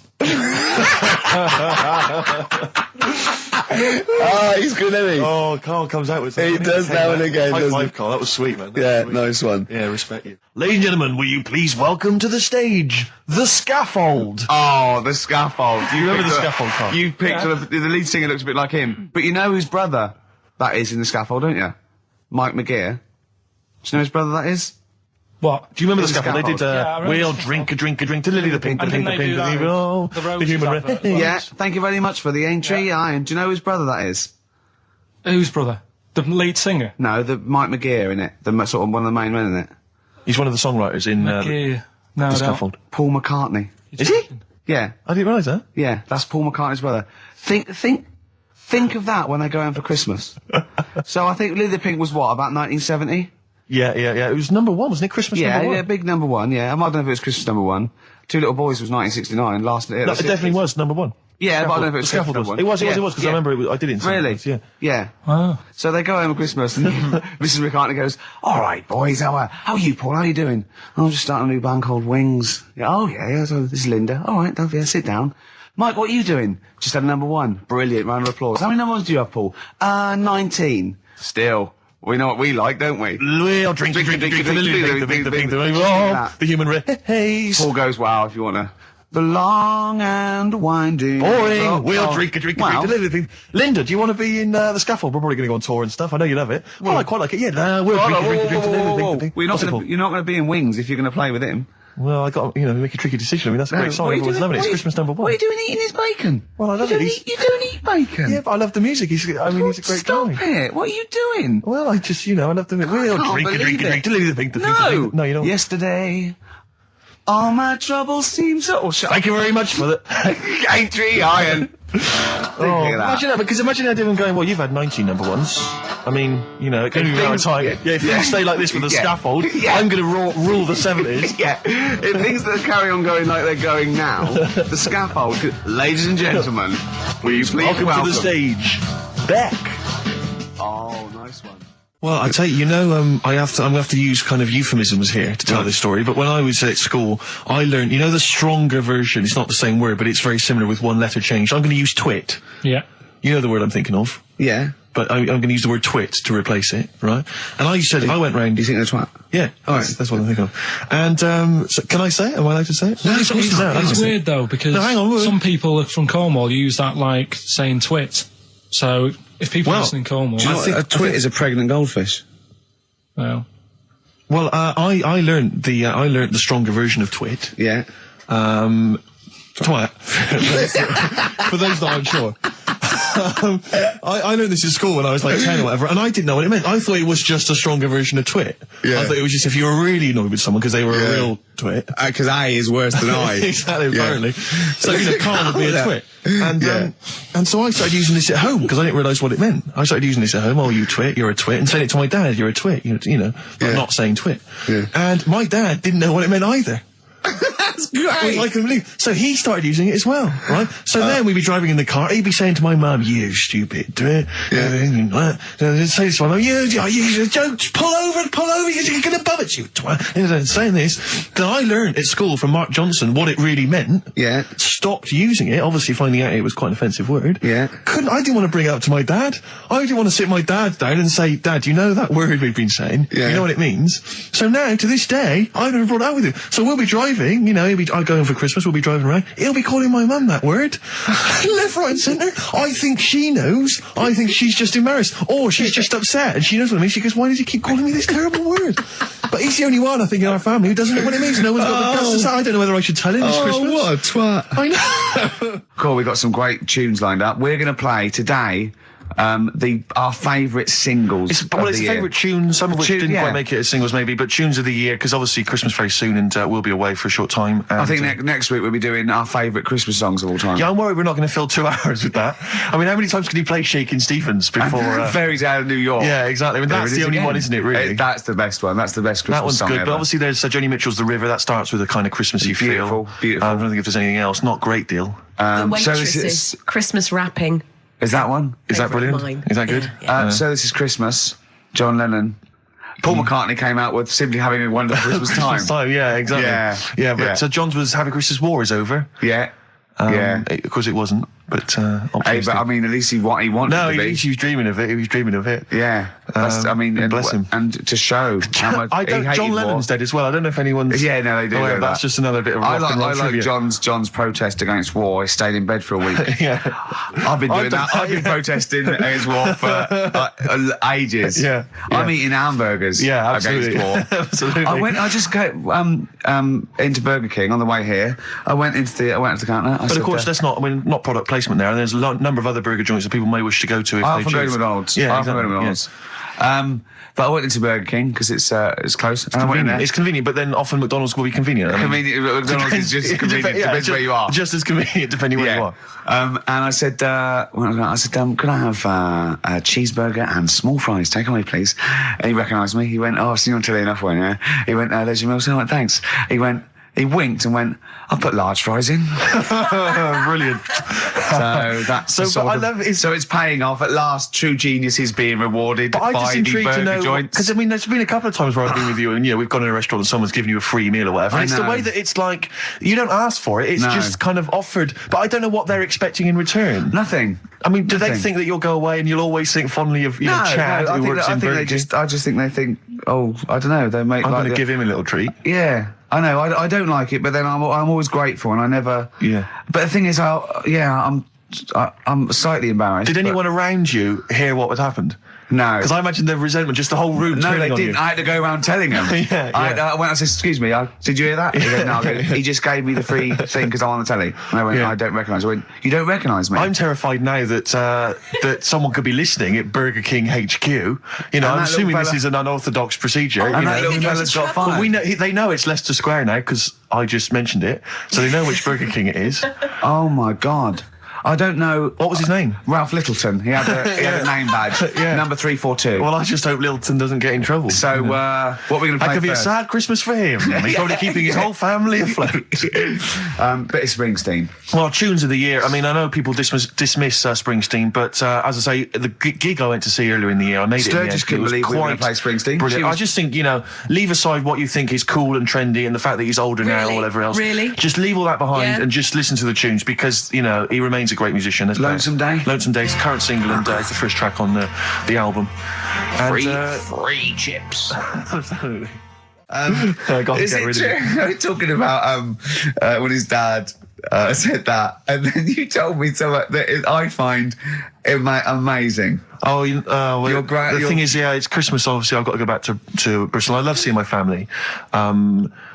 Well, yeah, I do. But it means I see my grandparents who are, brilliant people. I mean, lovely people, but mental. I mean, utterly mental. And they've taken now there must be sort of 80 a piece. And it is quite an old age, but they're fairly good health, relatively speaking. And they just spend their time in bed. I mean, that's all they do, that's their profession. They've retired to go to bed. And they spend all the time in bed. I tell you what they're like. They're like that old guy, they're like all that old family in Charlie and the Chocolate Factory. Oh, yeah. Remember, none of them had got up for like 25 years. Yeah. And you said that they go to bed and they go to sleep, but then when they wake up, what they do is put an extra pillow so they're slightly more upright, and that's them in the day in bed. That's Right, so their that's daytime active. thing. But they get up and cook and stuff. What they do is they've got about 6 teeth between them. I mean, my grandmother needs false teeth, but refuses to go and have the old ones extracted and the false teeth fitted. So she's working with about 3 or 4 teeth. Oh. My grandfather had false teeth given to him during the war. Wooden ones. Well, it was plastic teeth on a wooden pallet, right, that sits at the top of the mouth. He's still got the wooden pallet, but most of the teeth have come off. So there's about 4 teeth left, 4 false teeth. He's got a set of false teeth that make him look like he needs false teeth. I mean, that's pretty bizarre. So the problem is that they have to get up. They get up about 7 in the morning to put on, say, some beef or lamb, whichever they're going to cook. They put it on at 6 in the morning, 7 in the morning, so that by the time they eat it at 6 at night, they can use the phrase, this is what a good meal is for my grandparents, if they can use the phrase, oh, that's lovely, you could suck it away. You could suck it away. Who wants that from a roast dinner? You may as well blend it up and serve it as a broth. I don't want that phrase coming from old people without teeth. No, indeed. Because it must remind you of your rent boy days. Exactly. It brings it all flooding back. Oh, God. Flooding's the word. Exactly. Should we play a record before we get really disgusting about your grandparents and blowjobs? That is the worst thing We've said the word blowjob far too many times today. And in the same sentence as you... I can't believe... Anyway. And it's Christmas. Yeah. Don't forget what Christmas is about. Come on, spare a thought for the underprivileged people. Yeah. Steve, is it Ben Queller? Do you want I to love a play bit of Ben Queller. I don't know, are you a fan? I love him. Yeah, well, this is a cracking tune. Okay. And I think we'll enjoy that. Let's just Slam dunk it. It's why don't we wicked. just stop and think about what we've done? I'll tell you, they do spend so much time in bed that I'm sure war will have to cease. And those are the Red Hot Chili Peppers, and they're still going strong. Oh, indeed, yes. That's one of my favourite tunes of the year. You like enjoyed that? Yes, absolutely. Yeah, These are all yeah. mutual. We love them all. We're not Absolutely, really, yeah, no, we're we're not not. annoying each other by putting in Not songs at the all. other one doesn't like. Not We're at like a all. team today, isn't it? I think that's the Christmas spirit. I don't know what it is. We've come together, we're sort of unified, Yeah. Yeah, in the absence of Karl. Yeah. Who often divides us, he often comes between us. Does he? Like, yeah, Does he well, I'll do tell you that? what, it's like a child. Like, it's like we're a married couple and he's sort of our autistic child or something, right, and sometimes it just puts a strain on the marriage, and we all 3 of us love each other, know. Because he does love you guys. Yeah, exactly, but sometimes it's hard. I hear him talking about you in the office sometimes, I know. He looks up to you, aspires to you too. But it's times like this because Yeah. because of to be honest, the baby Jesus that we realise that there's beauty in everyone and it's all right. Yeah. And, yeah. Exactly, he's never had that before. No. Well, I have to say that I'm really getting into the Christmas spirit. When I was younger, I didn't really enjoy it. I was quite cynical. I was quite, You're rock and roll. joking. But now I'm sort of, I walk in a department store and if there's one of the old, chestnuts are roasting on an open fire, which that classic tune, or any I of thought those. you were one of those old boys that stand outside the British Museum. Right, yeah. No, right, you mean the tune, yeah. That one, or how does it go? Chestnuts roasting on an open fire. Chestnuts roasting What's it on? Yeah. Jack Frost nipping at your nose. But I can't get enough of them. I love it. I'm in a department store, it's frosty outside, it's warm in there. Have you ever roasted your chestnuts on an open fire? I have never done that. No, I have Imagine not done that. I have Just, not done that. just backing up to it like that with the little chestnuts hanging out like a bulldog. What would you be wearing? You probably just, I imagine you'd have your dressing gown on, you'd just hiked it up, Just slightly, pull so it your up, arse was showing. pop them down, like, tuck it in like a lovely lady. Yeah. So like a lovely lady from the front, but behind it looks like a bulldog dragging a tree. Yeah, exactly. And you just pop them in the grate. Yeah, and you would, because you want to be careful of too much roasting, so I imagine you'd want to just kind of ease yourself in slowly. Lightly toast them. And if it feels too hot, get out of there. Get the hell out of there. Yeah. That's, if any kids are listening, try that. No! What? No. Like there's a kid thinking, I'm going to roast my chestnuts on an open fire. I don't think there's even a child that's I doing don't want that. someone to do it, and then the parents go, and Steve Merchant's told our children to do it. We're probably we're probably in trouble now because of that. Where's the kid going to find an open fire like those? I mean, it has to be the sort that they use, those kind of barrels. It can't just be open fire at home. That doesn't count. That's just stupid. If you're going to do it properly. Dear. Oh, no. We having such a nice time there. We've lowered the tone. I'll tell you what'll perk us all up, though. Richard Anderson has emailed us. Dickie Anderson. He's loving the show, is he? Well, I don't know if you've heard this, Carl. Carl? I've called you Carl. That's okay. That's okay. I'm Claire. Pleased to meet you. Is it the shaved head or the stupidity? Yeah. It was the k sound. Because didn't I call you Arthur or Jack or something last time? You called me. I can't remember. I don't know, but it was quite embarrassing. Claire, I'll be honest with you, Claire's quite an unmemorable name. Yeah, I know. But yeah, Dickie Anderson, he's a guy. I'll be honest with you, he's not a big fan of the show. But Is he not? well, we're getting to winning round. He says, "Dear Ricky, the more disappointing your show becomes, the more I seem to look forward to it." Now I see your face plastered across London. Is your show some sort of curse put on me by an old gypsy woman I've annoyed? Good point, Dickie. But Dickers. but Randers, as I call him. Yeah. He can't listen now. I know what he's doing. Yeah. He's tucked him in. He's backing into the fire as we speak, and he wants to roast them until they spit. Oh dear. Thanks for listening, Anders. It's a Merry Christmas to you and Happy New Year. And as you know, you've got a lot to look forward to because our first hour is always the best. That's exactly So you're going to be loving it till 3, cockers. Oh dear. What should we play? Well, this is every so often I get sent a CD by a friend of mine, Harry, who just sorts me out with tunes That's that I may have such a missed. good idea, by It the is a way. great I think idea, and fantastic. this is one that I think it came out this year. It's a Teenage Fan Club, and they teamed up with Jad Fair, and I think it's a mixed bag, the album apparently. But this is one of the good tunes on it. New to you. I'm running out of steam now, Steve. A bit tired. Are you? So I've got 15 minutes to do, so we better think of something to say. Or Well, I genuinely was going to ask you, because obviously Christmas is approaching and I've not even started to think about Christmas gifts. I don't know how you're getting on, Claire. I never do. But, because Claire, you're aware of what Ricky bought his family last year, aren't you? Oh, yeah. Do you know, I am, because he told me and I've completely forgotten. It's extraordinary. It is extraordinary. I mean, how much thought and planning went into it? Right, I was pressed for time. How many kids were there? How many people were there? This is it. I've got a big family, okay? Well, not big, but I mean, they've got lots of kids. So I'm sort of youngest in my siblings. And so they've got kids ranging from like 30 to babies. And there's about 15 of them. And you buy them all? Yeah, I'll try and get them. All. Nice. So what is it? Wait. So I got a lift down, and I thought, what can I get? I thought, I can't just give them the money. I'll stop you there straight away, if I may. What? You notice he's on the way down for Christmas Day. Oh, right, so he's on the... Oh, right. He's on the way down. This is when he starts... Boxing Day. So this is when he starts to think about buying them a gift. Yeah. On you go. So I was getting a lift, and Matt was giving a lift down. So just before we got there, I just ran across the road to the 7-Eleven, got 200 quid worth of scratch cards. Scratch cards. Bear in mind, I think you were describing the family then. I noticed some of them you described as babies. Well, yeah. So, children? Yeah. You're giving the children the gambling cards. But that's lovely. I give them 10 each, so they could have won thousands of pounds. A lot of them were disappointed when they won nothing, but I said, kids, that's the gamble. That's the risk you take when you receive a gift from me.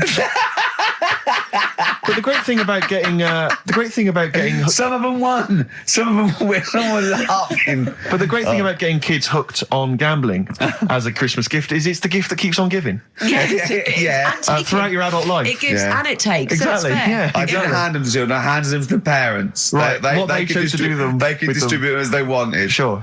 So what are you going And, to do this year, Ricky? but how are you What's gonna the top plan? that? Yeah. 300 quid's worth of scratch cards. I've got a bit of money now. A bit of what? It's the most thoughtless, And The Office on pikey DVD. gift I've ever heard I of. think they might be getting The Office on DVD. Signed. So that's already sent it up in value. Oh dear. I know, that's pretty bad. So have you seriously considered it this year? No, I'm going to go shopping. I'm going to go shopping properly. Yeah. If you want any help, I am the Didn't queen you take of a small shopping. roulette wheel down there, wouldn't you? Genuinely, didn't you buy like a roulette wheel? No, I had it. That's down there from when I got it when I was about 10. Oh, right. And sometimes I'm the banker. I always win. Yeah, of course. But they've got to learn a lesson. The banker always wins. It's a valuable lesson when they lose money to me. You should just go down this year and just say, basically, I went to a casino. I put a £10 chip on for everyone. Exactly, yeah. Here's the winnings. You lost. You won. Yours came in. Yours was a donkey, love. Yeah. But Steve, what about you then? Because I mean, you don't like shopping, Well, do it's you? not that I don't like shopping, it's that I've got no ideas. You know, I'm running on empty with my parents. They don't appear, as far as I can make out, they don't appear to have any hobbies. No. I mean, I said to you, I said before, my You don't grandparents... like wasting money. I'm not being funny, but you don't like wasting money either, do you? Well, I don't like wasting money, no. But I like to buy something practical for people. I like something which is going to last, something that's value for money. I don't like novelty gifts. Yeah. No, I mean, I think novelty gifts are wrong. I've mentioned to you that my grandparents spend all their time in bed. So there's only so many kind of, sort of bed socks you can buy, and ointment for, bed blisters and so on before, you run out of ideas. What about some of those novelty teeth? Because that would be, a nice jokey present, and they could probably come in useful for chewing the broccoli. Yeah, exactly. Oh, do you know what would be nice? One of those. No, I'll tell you when. No, Go on. those sort of travel pillows. So when you're travelling and your they head don't sort of travel falls down, anywhere. like but They travel from vertical to almost horizontal. they're sitting up in their bed. Get on one of them beds that come up. You're not made of money. What am I talking about? like I mean, Thora Heard's bed. Thora Heard's bed. Does her feet ever touch the ground now? Do you know what I mean, though? No, it's literally... She goes shopping in one of those little trolleys. She goes straight into her room. She's up the stair lift. She gets lowered into the bath. Yeah. It's Terrible. ludicrous. I'm just lazy. I mean, I tell you that, but I mean... Well, there's a whole idea. But if you're earning the kind of money that that Heard is on, Wow. with her songs With of her praise cream and cracker whatever under the else. sofa. Exactly. Money for She old was at the rope. Comedy Awards last year, wasn't she? Well, I'll give her an award. She's up the stairs like a greyhound. She can move then. Yeah. But so I've got no ideas. Absolutely no ideas. Okay. But any suggestions are welcome, Claire. What are you going to get your family? You've already Well, thought this I through. know I Will they be obviously listening? can't tell you because they will be listening. Right. But they're all outside at the moment because my family are coming to meet me after the show, and we're going to swap presents then because Okay. outside Are there any Office in Leicester DVDs? Square. No, No, I haven't. Books? No. Because I should point out that the Office DVD is currently available. Good, I actually did go and buy. I actually went and bought it myself. You can also buy it And I am online. enjoying the scripts, by the way. Excellent. That's in. I love Do you the know fact what that I we're love? authors in the top 10. Yeah, we're in the top 10 bestseller list. No.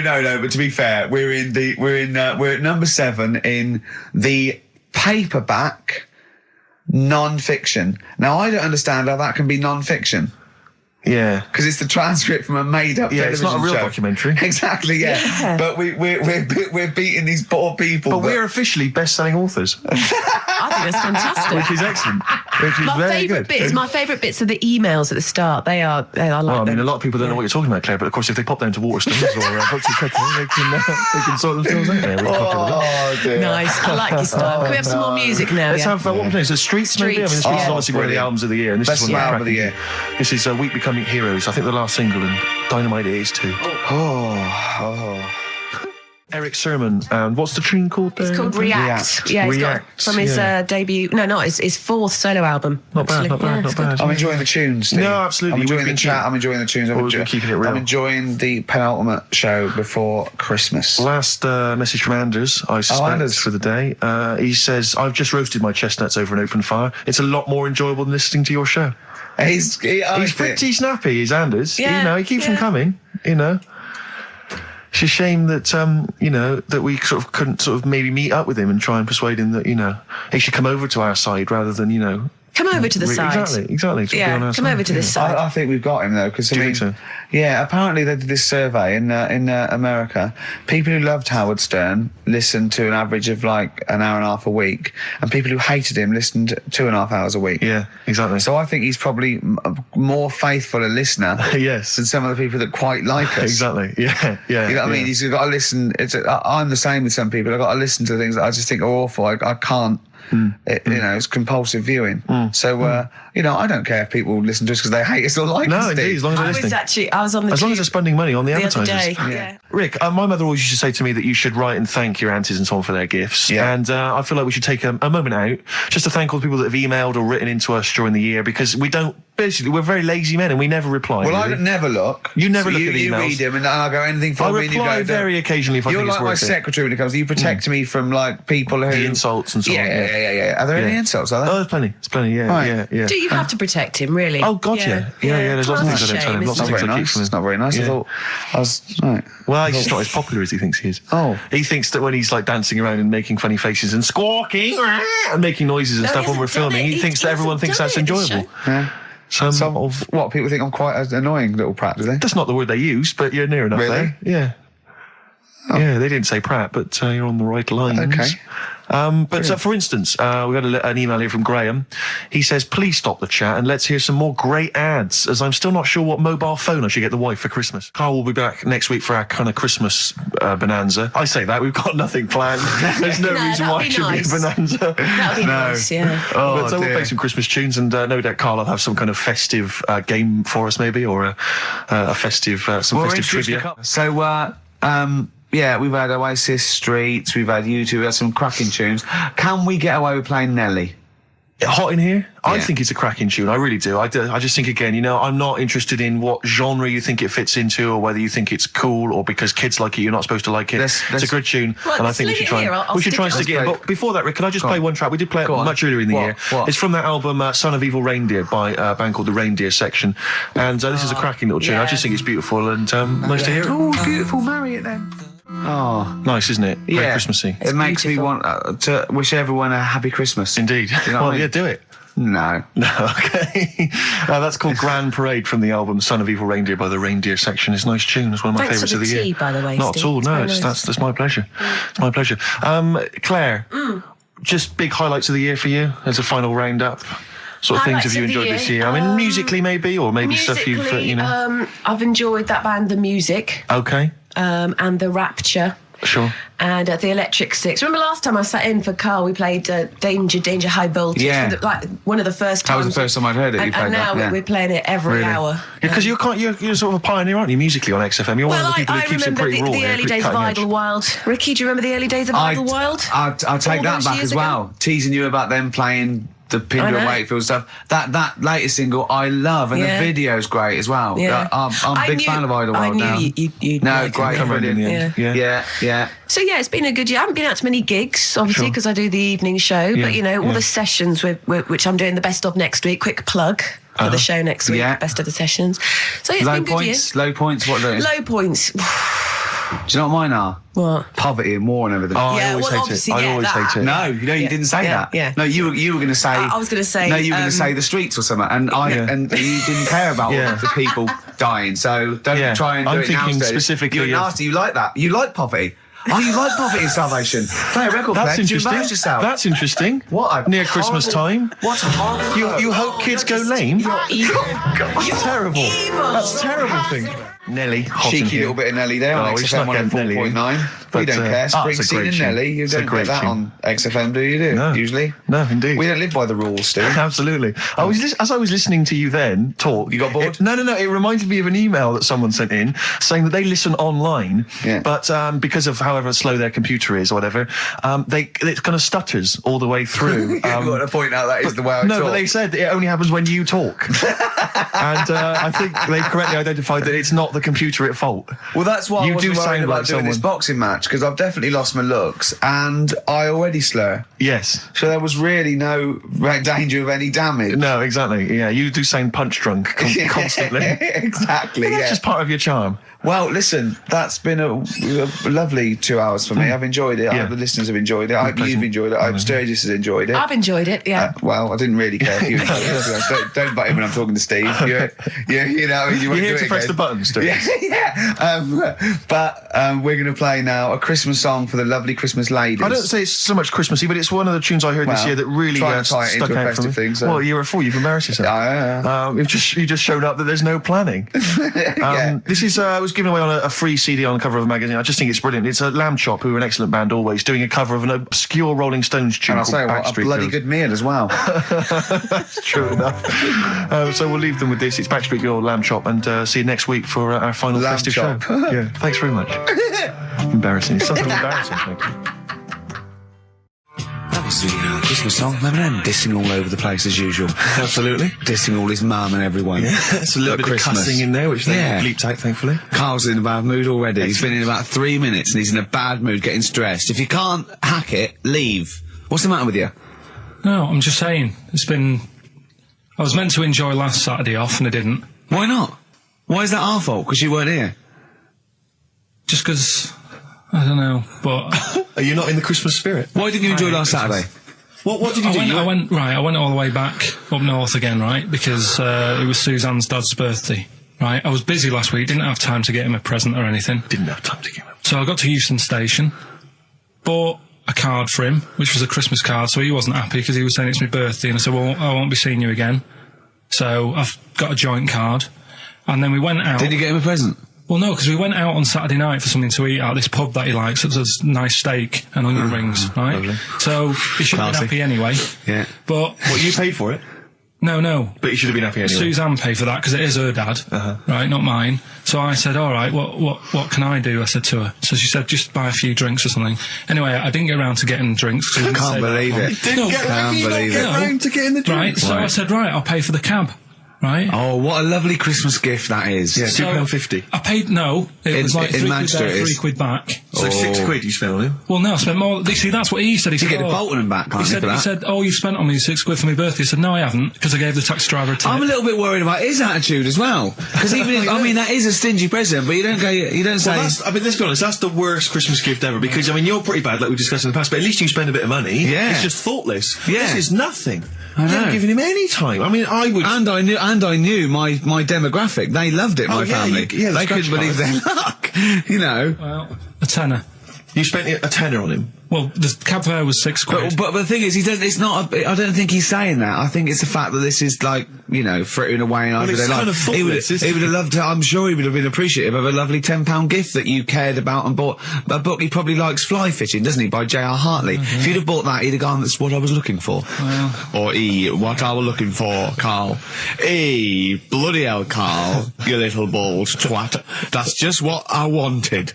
So, alright, so just calm down. So what have you got planned for Christmas? Is this what, I mean, are you doing the same approach with Suzanne? Excellent. You've paid me milk bill for this week. That were nice. I'm spent this year. So That's it. have you planned anything for Suzanne, or are you just... Yeah, gonna- I'm taking her out Christmas Day for something to eat. Well, does she know that? Was that? She's working today, so she, you know, so... Right, okay. So what Christmas gift have you got? That's it, I'm taking her out. What, you haven't got a present? No, because we spent a lot Don't this forget, year. that's half yours, though. You're not going to just be sitting there watching her eat, going, oh, I'm hungry, but I spent all of it. You're going to be eating as well. That's half yours.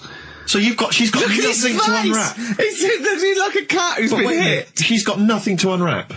There's nothing. She's going to hand something over to you, because I've met the woman, she will. She'll hand something over, you'll open it, you'll love it. Right, I might get something today. You shouldn't take me to begrudgingly persuade me to do it. God. Yeah. Right. So... Yeah. Well, I'm going to try and stick in some Christmas songs. We're not playing all Christmas songs, but I brought in a couple. So this is Christmas, John Lennon, Yeah, The one or two River, of them are Joni good. Mitchell, Yeah. Fairy Tale New York, one of the best Christmas songs ever. Oh, what about a bit of Pretenders? That's a good one, 2,000 Miles. Let's hear it. Pretenders, 2,000 Miles on XFM 104.9. This sort of Christmas edition. We're not here next week, are we? No. Carl is, aren't you? Well, you are in a way. I was doing a best of, innit? Yeah. Is it a best of? Yeah. Brilliant. Have you been putting it together? Not yet. Okay, you want to get a move on? I'll do it today. Tell me what bits you want in it, and I'll sort it out. It's not for me All to the say, best is it? stuff. Yeah, it is the best stuff. Well, maybe people could email in with their highlights of the year for them. I'm trying to think what they were. I mean, mostly talking to Carl. It'd be mostly Carl, wouldn't it? Mostly Carl, gibberish from Carl. I think it'd be an awful lot of educating Ricky from Carl. Well, ricky.gervais@xfm.co.uk if you've got any thoughts on stuff you'd like to hear. Again, Is there anything you'd like to hear of Carl saying something stupid, me and Steve laughing or slapping him? Yeah. That's basically the competition, Well, isn't it? there's a couple of instances where I tried to kiss him, I think, and you encouraged me. Yeah. Those are some highlights for me. Don and Blitzen from the About a Boy soundtrack by Badly Drawn Boys. Christmas theme there. Christmas theme there. You spotted the Christmas theme. Yeah. Carl's not really in a festive mood, but I can't imagine Christmas is your time of year, is it, Carl? Well, I'm not sure any time of the year is, really. I liked it when I was about... I think when I was about 7, I enjoyed it. was that the one? Was that the year, the big year for You you? get loads of stuff, you don't have to worry about anyone else, but once you've, got a job... What did you get when were you doing your paper round? How old were you then? I was about 13, 14. Well, that was then your own man, weren't you? I had to buy stuff. Oh. But you're still not You're quite a having a good selfish time. man, aren't you? I didn't realise this. No, it's just that And Christmas... that's coming from him, Carl. My dad always said... All right, steady on. Dad said Christmas morning was for for me. So he used to stay in bed. So he never... That's brilliant. That's a great thing to say, isn't it? Yeah. Christmas morning's for you. Run wild. Do what you want. Just don't bother me. I'm going to Honolulu for 2 weeks. That's great. Dad, it's Christmas. Do I have to do anything? No. So my mum used to get up because she used to like to see my face light up, when I opened the presents. And then, to give fireworks. and then, then I'd have to go to my bedroom from about 6 o'clock onwards because, my mum and dad were into having big Christmas parties and I wasn't, old enough to go. Right. So they'd say, right, you've had your fun there, you go up to your bedroom, stay in there. Really? Yeah, I remember one year, I got a train set, that's what I wanted. Yeah. Right? It's brilliant. Playing with it all day. I thought, I don't mind about the party, I'm happy staying up here playing with this. Brother comes in, he's had a few, right? He's going, yeah, give us a go on your train. How old is he? He's a bit older than me, so he might have been let's see. Well, let him be 18. Probably about 18, 19, And how old something were like you? that. I had a train set, so, I don't know, about 14. something like that. Yeah. Right, so I'm playing on that, loving it and stuff. And then he comes in and goes, oh, give us a go. He turns the transformer up to 14. He went really fast for about 5 seconds, broke it, and then he went back downstairs. Wow. So Christmas, I hadn't even got to Sounds Christmas like Day. the Conservative government with British Rail. Satire, that is. Satire, Rick, I just thought that there's satire. If there's any satirical shows listening or it magazines... doesn't work in any way because there's the analogy falls down apart from there being a train. Think it through though. British Rail was trains, Yeah. and the government broke the trains in many. Well, they didn't break them, not officially breaking them, but they kind of. It does work. It's perfect. Oh, I'm very pleased with that. And I can't. And no one's asked him to be on the Have I Got News For You. It's weird, isn't it? 'Cause it's strange that when you've got a satirical mind that's as quick as that. Yeah. All And right. he's broke your little train set. So what did you do? I just watched telly and had some sausages. I bet you were happy with that though, weren't you? It's a bit annoying though, isn't it, when your main present of the year has been broke. And did then, it ever get it fixed? No, that was it. Put away. I'm intrigued why your parents wouldn't let you come and join in the festive fun. Was it like really debauched down there? Was it like eggnog everywhere? And... Well, no, but I mean, that's fair enough. 6 is a little bit early, but I just think, if you're your kid, he had his fun, put him to bed at 8 maybe. And you think so on Christmas Day? I thought that was a day for family. Well, not if there's a party going on. And, Well, don't have the party on to Christmas Day. Well, that's another option. Yeah. Your parents are weird, aren't they? A strange breed. Well, I think that was the year, right? You're talking about buying presents and stuff. I think I did treat my mum to that. I didn't buy my dad anything. I think that was when I got a bit older, he used to get me dad something because he wasn't that bothered anyway. No. So, got me mum, there was a cheap shop, right? Of course. Thank God for that. Called Snips, right? So I went in there and I thought, let's see what I can get her. And remember Victoria Plum? I don't think so.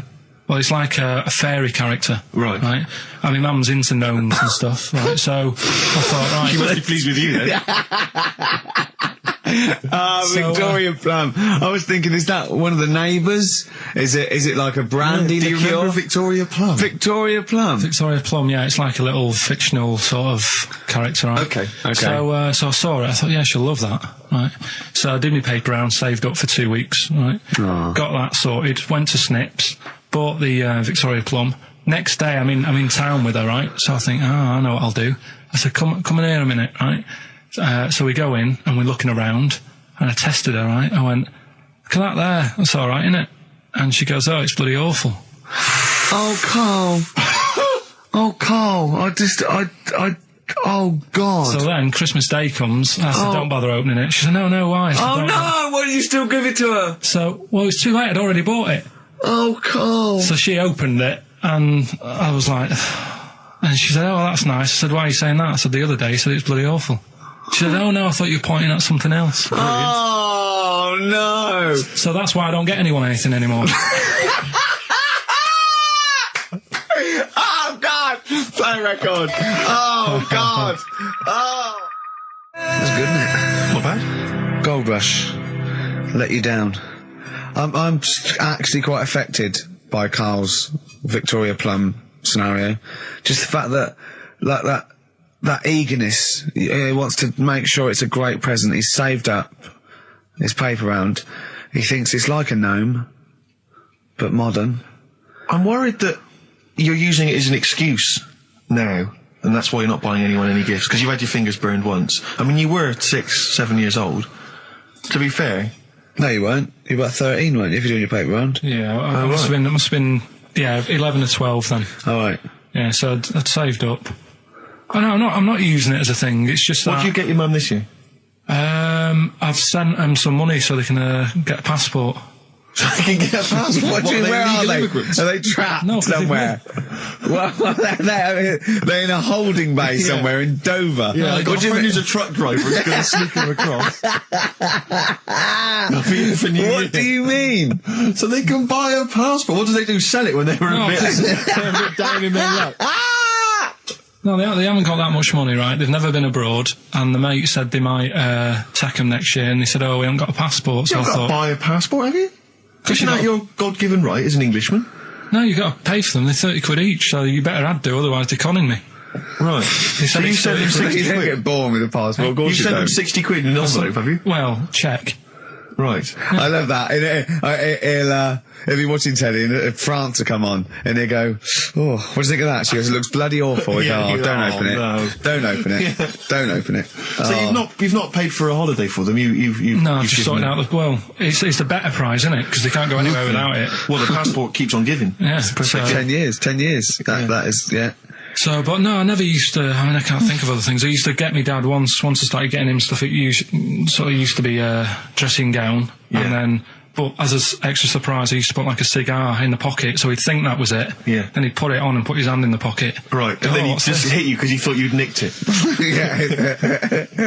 Oh, dear. So you bought him a jacket with a cigar? That's quite thoughtful. Did you sneak a cigar once one Christmas? Yeah. Well, that's when they used to have like the big do's, like I say. You know, they were known for it. Like the whole estate used to know that.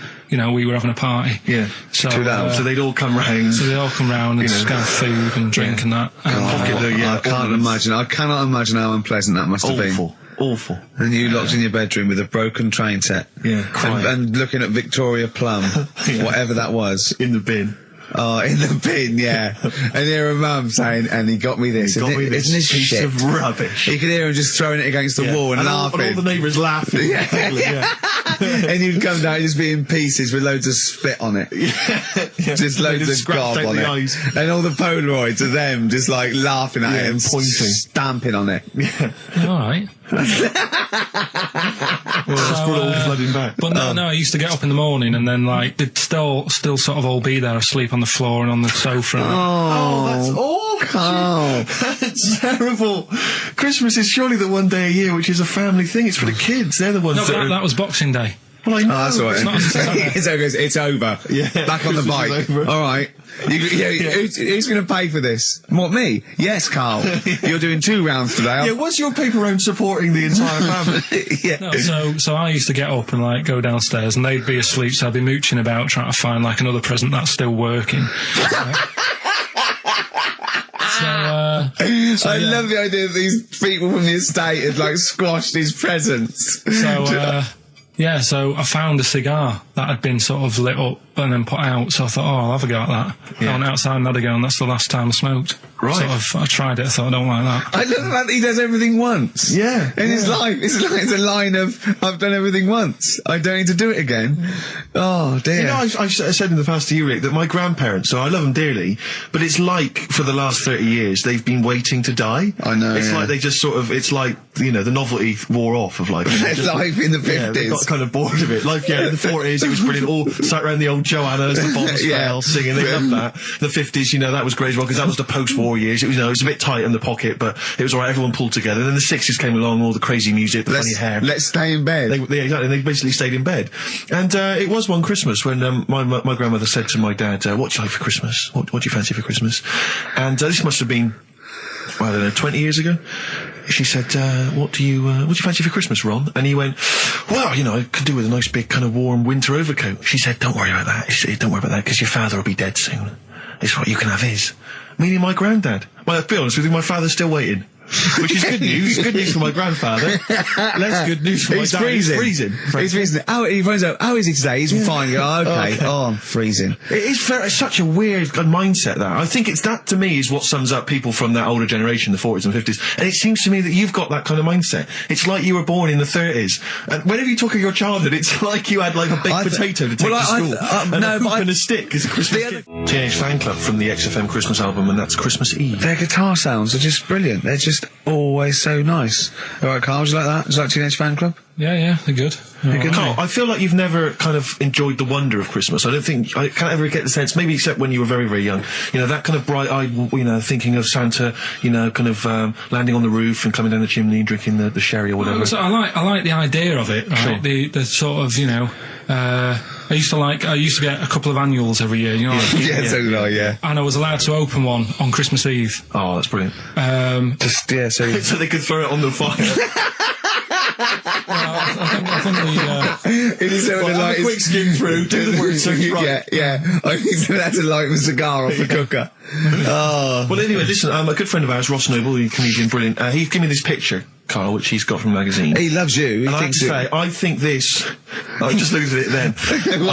Obviously, it's not going to mean much to the listener. Oh, this is but it is self-indulgent. currently available. I think it's in the current edition of Bizarre magazine, so you might want to buy that. It's not horrible, though, is it? There's a certain grotesqueness about it. Oh, it's a deformed person, isn't it? Well, to a degree, but I think what it's going to do for Carl is give him, I think for you and I, Rick, we're going to see his face light up, lighten up, like opening a wonderful Christmas gift. Oh, you know what? I think I've seen this. Is this the one with the kid with the big head?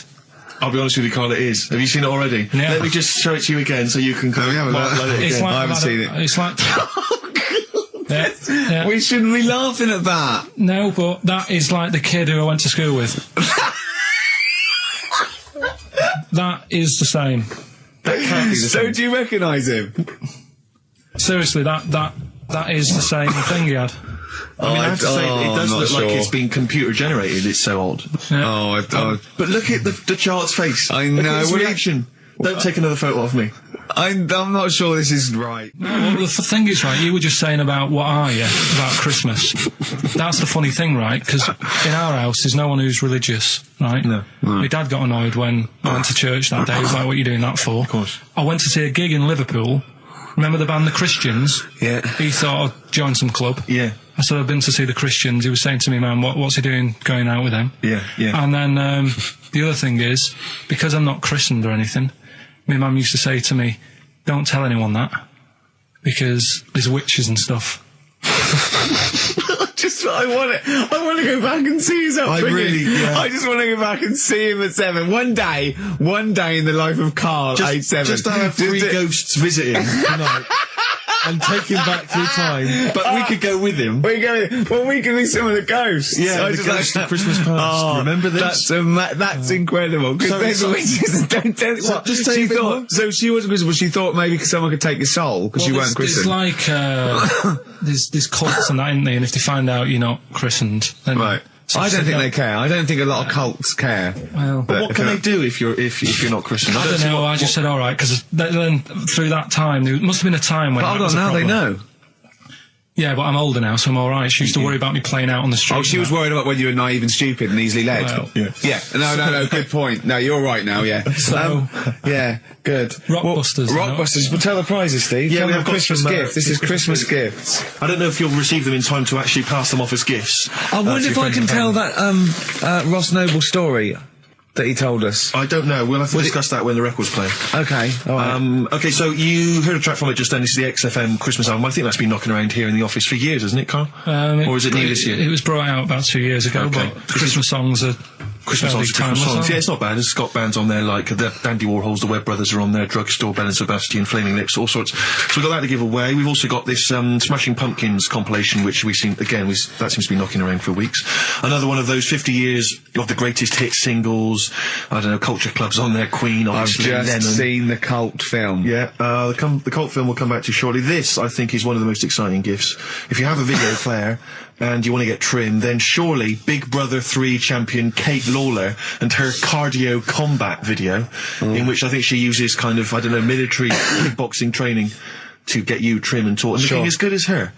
Then you can get that as well. We've also got a exclusive 7-inch single from the White Stripes, a kind of Christmas single. Is that from them? Yeah. That must be quite rare. That's probably the only thing. That is rare. That is worth something. And the current Badly Drawn Boy album, Have You Fed the Fish, which I think is slightly mediocre. They've gone up, actually. I think that the level of prices there has gone up. Not a bad selection, but here is the big movie. And actually, I have to say, this is not a bad one. No, it's not. Again, it's not terrible at all. It could be worse. It's James Caan in the original Rollerball, not the disastrous remake that came out recently, but the DVD version of Rollerball. So that's there as well. So something fairly interesting. That's worth winning. Right, come on then. Let's do Rockbuster. Well, will we play a song to give people time to get a pen and paper and that?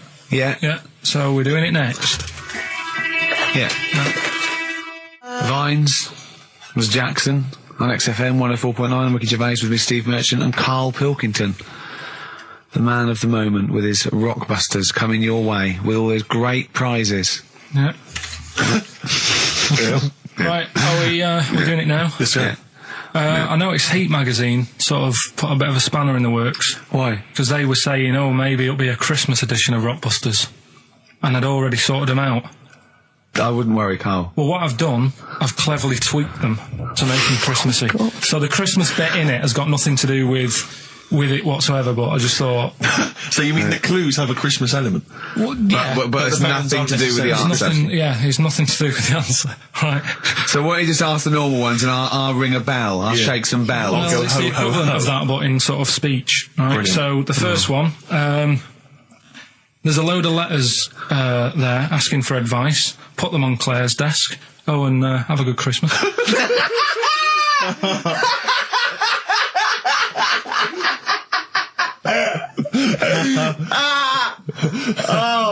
Give it to us again. Oh, God. Right, so there's a load of letters asking for advice.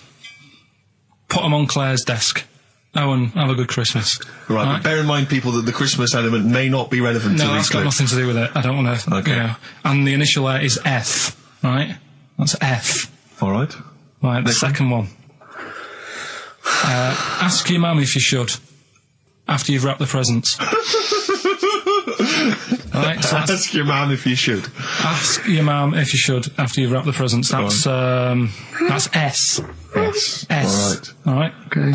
And the last one, a couple of people were arguing in the supermarket at the fruit and veg counter, but it's busy in there because it's Christmas. That's probably what brought it on. So that's B. Right? B. Oh, God. So they're the three. Will I just recap? Yes, please. Yeah, I have no idea. so I the can't first even. one. I don't know what to start thinking. Right, there's a load of letters there asking for advice. Put them on Claire's desk. Have a good Christmas. Have a good Christmas. Second one, ask your mum if you should. After at the prison. S. And the last one, a couple of people were arguing in the supermarket at the fruit and veg counter. But it's busy in there because it's It's Christmas. busy because it's Christmas. That's a B. So they're the three things. It's email only, this one. Please remember that. ricky.gervais@xfm.co.uk. ricky.gervais@xfm.co.uk. Yeah. Brilliant. Carl looks happy with them. He looks he's really very happy pleased, with and them. rightly so. They're cracking. They're good. Yeah, They're good. Pleased with those. So, All right. Is there going to be more Rockbusters in the new year? We're not sure. I'm still, thinking about new ideas that we can do. Okay. Are we starting Ridiculous today? Have you done Couldn't be anything? bothered. Couldn't be Right, bothered. couldn't be out. Look right. forward to Ricky Dickinson. Well, he's worried about. He nearly said asked, and he just stopped because he's worried because he's the producer. Yeah, well, I've got to set a standard. haven't Oh dear. Carl, you have, mate. You have. I? So that's that. We've still got to come. Oh, I'll tell you what. Why don't we have a lovely tune, Yeah. right? You make the tea. We're opening these biscuits from Alexandra. Yeah. We'll be enjoying that, right? Maybe segue so we can have a nice little, rest. I don't want to talk through it. It'd be rude. And then we're coming back, and as part of like Parkinson, and Do We Need Them? Do We Need Them? Yeah. Carl has interviewed an expert on jellyfish. Brilliant. So we've got that. Plus, of course, we've got a two-part Educating Ricky. You've got Educating Ricky still to come. With a Christmas theme or not? And we've still got No. things like the Pogues, John Lennon, Joni Mitchell, just David Bowie. Are you suggesting there's going to be some great music and some Great fun music and chat? some fun chat. Lovely. Let's do a classic. Let's do a big stomp in one of the best Christmas songs of all time, shall we? What are you thinking? Fairy Tale in New York. Excellent. Fairy Tale in New York. Oh, it's always The amazing. Pogues featuring Christian McCall on XFM 104.9, the Christmas edition. Indeed. David Bowie, Everyone Says Hi. It's quite a melancholy feeling about today's show, isn't it, that Christmas? I think there's often... Carl with his Victoria Plum. I want to see a Victoria Plum. I want to know what it is. Does it look like a little gnome? It's a woman gnome. A female gnome? Yeah. A little gnome. Well, yeah. And did your mum collect gnomes? She likes anything gnomes. She likes fairies. She likes Indians. She collects all that stuff. Yeah, and it doesn't matter what it is. What do you mean? You know, like a proper Indian with all the headgear on. Or a Native A American. Native American, She yeah. likes anything with them on. Like, you know, it can be a fridge magnet. It can be Yeah. just A anything. lot of But- Native American wisdom is around the fridge magnet because they think it has special powers of adhesion. Yeah. Yeah, that's you read some of their great writings, the great works. Snowbird from Mark Eitzel, part of his covers album. He's so happy that the XFM listeners understand his stupid clues, and he knows it annoys me. We've got some right we'll answers be for giving out the Blockbusters. answers just quickly, just in case someone sort of missed one of them. I'll just quickly do them. Yeah. Yeah, go on. First one. There's a load Short of letters. show. There's a load of letters there asking for advice. Put them on Claire's desk. Oh, a Merry Christmas. Ask your mum if you should. Oh, a Merry Christmas. And a couple of people were arguing in the supermarket. It was at the fruit Christmas, and that's veg why. counter. And that's B. Okay, we'll give those answers out shortly. Yeah. I just have to show you something, Rick, before we move on. I know we've got another Educating Ricky, but someone just sent this in. Yeah. They've been looking on eBay for Victoria Plum. You're joking? Come here and see the photograph. Oh, God, that's fantastic. That's it. Oh, God, he got that for his mum. It's the worst piece of tat I've ever seen. Carl! Carl. Imagine how... Oh, Gutted. Carl. Imagine how... Look, think of him now, right? There it is. That's the worst thing I've ever seen. I tell you, it looks like a Diddy man gone wrong. It's it looks like a extraordinary. Diddy man prostitute. That is... Is that the one, Carl? Is that... Well, it was a different colour. It had a yellow at mine. No, but look, how do they get... Tell them they Okay, go into eBay. So you need to log on to ebay.co.uk. I'm sure you've used it before. It's the online marketplace, ebay.co.uk. And if you type in Victoria Plum, I'm assuming that you can track this yeah. down. That's amazing. It's the worst piece of rubbish just I've ever think seen. how cute he was as a kid, though, doing that. Just think of him, just going... just seeing that and thinking, she likes gnomes! It's the worst thing I've ever seen! I mean, to be fair, I don't know what her prize collection of gnomes looks like, but I can't imagine they're much better than that. I mean, gnomes are a fairly grotesque thing. But certainly your mum's taste and discretion is... Did you ever, those houses on your estate, you'd go in there and it was just loads of those dolls still in their packaging all around the room? And sort of like one of those homes that keeps the sort of packaging on the three-piece suite. Why don't you buy another one for her for Christmas? Yeah. Because It's $3.99. It looks, but that's £2.49 because that was $3.99. Well, Oh, buy it, Carl. because I've sorted out her passport this year anyway. I'll get her that next year. Right, so listen, right? Okay. John Lennon. Happy Christmas, war's over and all that. Indeed, yeah. Brilliant tune. Great tune. And Well, lovely I've sentiments. had a great time. Merry Christmas, everybody. I hope we haven't offended you by some of Carl's rantings. Just think of what he's gone through in his life. Little Victoria Plum incident. Carl, I've got a little gift for you here before we go. Oh, you're joking. I haven't got you anything. Well, no, I don't. You haven't got your girlfriend anything. I wasn't expecting much. It's not exciting, but it's worth taking. In fact, why don't you just re-gift that straight away? It's all right. Cheers for that. It hasn't even looked at it. Champagne. That's not the champagne we got free from the BBC, is it? It's not actually, no, Rick, because that is far too good for the likes of Carl. Oh, right. And I wasn't going to give it to me. You wouldn't appreciate it. That's just sparkling wine. Oh, brilliant. Oh, I love that. Yeah, he doesn't know the difference. I'm seeing Carl on Christmas Day because he's around Christmas Day in London, so I'll get a little gift then, Carl. All right. That'd be good, wouldn't it? It'd be a nice little... Okay, answers. We must give the answers. You would have to go to bed at 6, though, so we can play. Right, here's the last clues of the year. You had... there's a load of letters there asking for advice. Put them on Claire's desk. That was F. That was for foreigner. Foreigner. I don't know what you mean. Claire Rayner. She took advice. She gave people advice. So that's a foreigner. That is shit. Right. I'm sorry. That may be Christmas. That is absolute garbage. A lot of people got the right answer. I know. Well, that annoys me even more. Number 2. The second one, ask your mum. Foreigner. Yeah. Foreigner. Second one, ask your mum if you should. That was S. That was Shalimar. Shalimar. Right? No, bizarrely, what was the clue there? Ask your mum if you should. No, we got a lot of people saying Smashing Pumpkins as the answer to that. But I don't know who's saying that today, Mum. Smashing Pumpkins. Merry Christmas, Mum. Smashing Thanks Pumpkins. very much. Nice bollocks. Yeah, exactly. Oh, that's great. That's great. Right. Smashing Pumpkins. Your dad bought for me for Christmas. Yeah. And the last one, Lovely plums. What, my Victorias? Oh, God. Right, we've got to wrap it up. Come on, then. A couple of people were arguing in the supermarket at the fruit and veg counter. That was B, that was Banana Drama. They were, like, having an argument. What do you mean Banana Drama? What, no, wait. What group is Banana Drama? What group is Banana Drama? So, you're a fool. You're a twat. When you say that, but you accuse Carl of that, you're also accusing lots of the listeners, including the winner, Nicola Rogers, of London, and she wins those great prizes, and she got them bang on, so... Banana Drama. So, can we finish there now? Yeah. What do you mean? What do you mean, can we finish there now? Just play the ads and go. What? No, what are you talking about? We're going to play Johnny River all day. Play that then. Goodness me, Carl, look at you. We haven't got time. Merry Christmas, Carl. Merry Christmas, Carl. Enjoy the show. Let's give him a little kiss. Oh, a little kiss. Oh, no, with tongues, it's Christmas. No, don't. Stop messing about. Get up!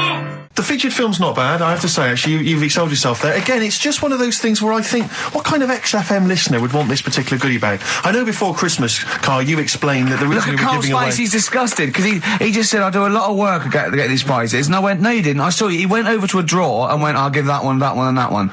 That's what work you put in. You nicked some, there's about 12 Jerry Halliwell videos, one of which we're giving away. It's Rick, you've given it away. Oh no. Yeah, if you'd like Jerry Halliwell's Body Yoga DVD, then, you know, that's one of the treats you can win. But it does, like, if you remember before Christmas, he said that he was giving away a kind of bumper pack of gifts that you might want to wrap up and give to various people. One for Uncle, one for Auntie. But obviously Christmas has passed, so I don't know really what your excuse is this time. You eat a lot over Christmas, don't you? Get a bit fat. Fair point. Yeah. So, Jerry Body Yoga is one of them.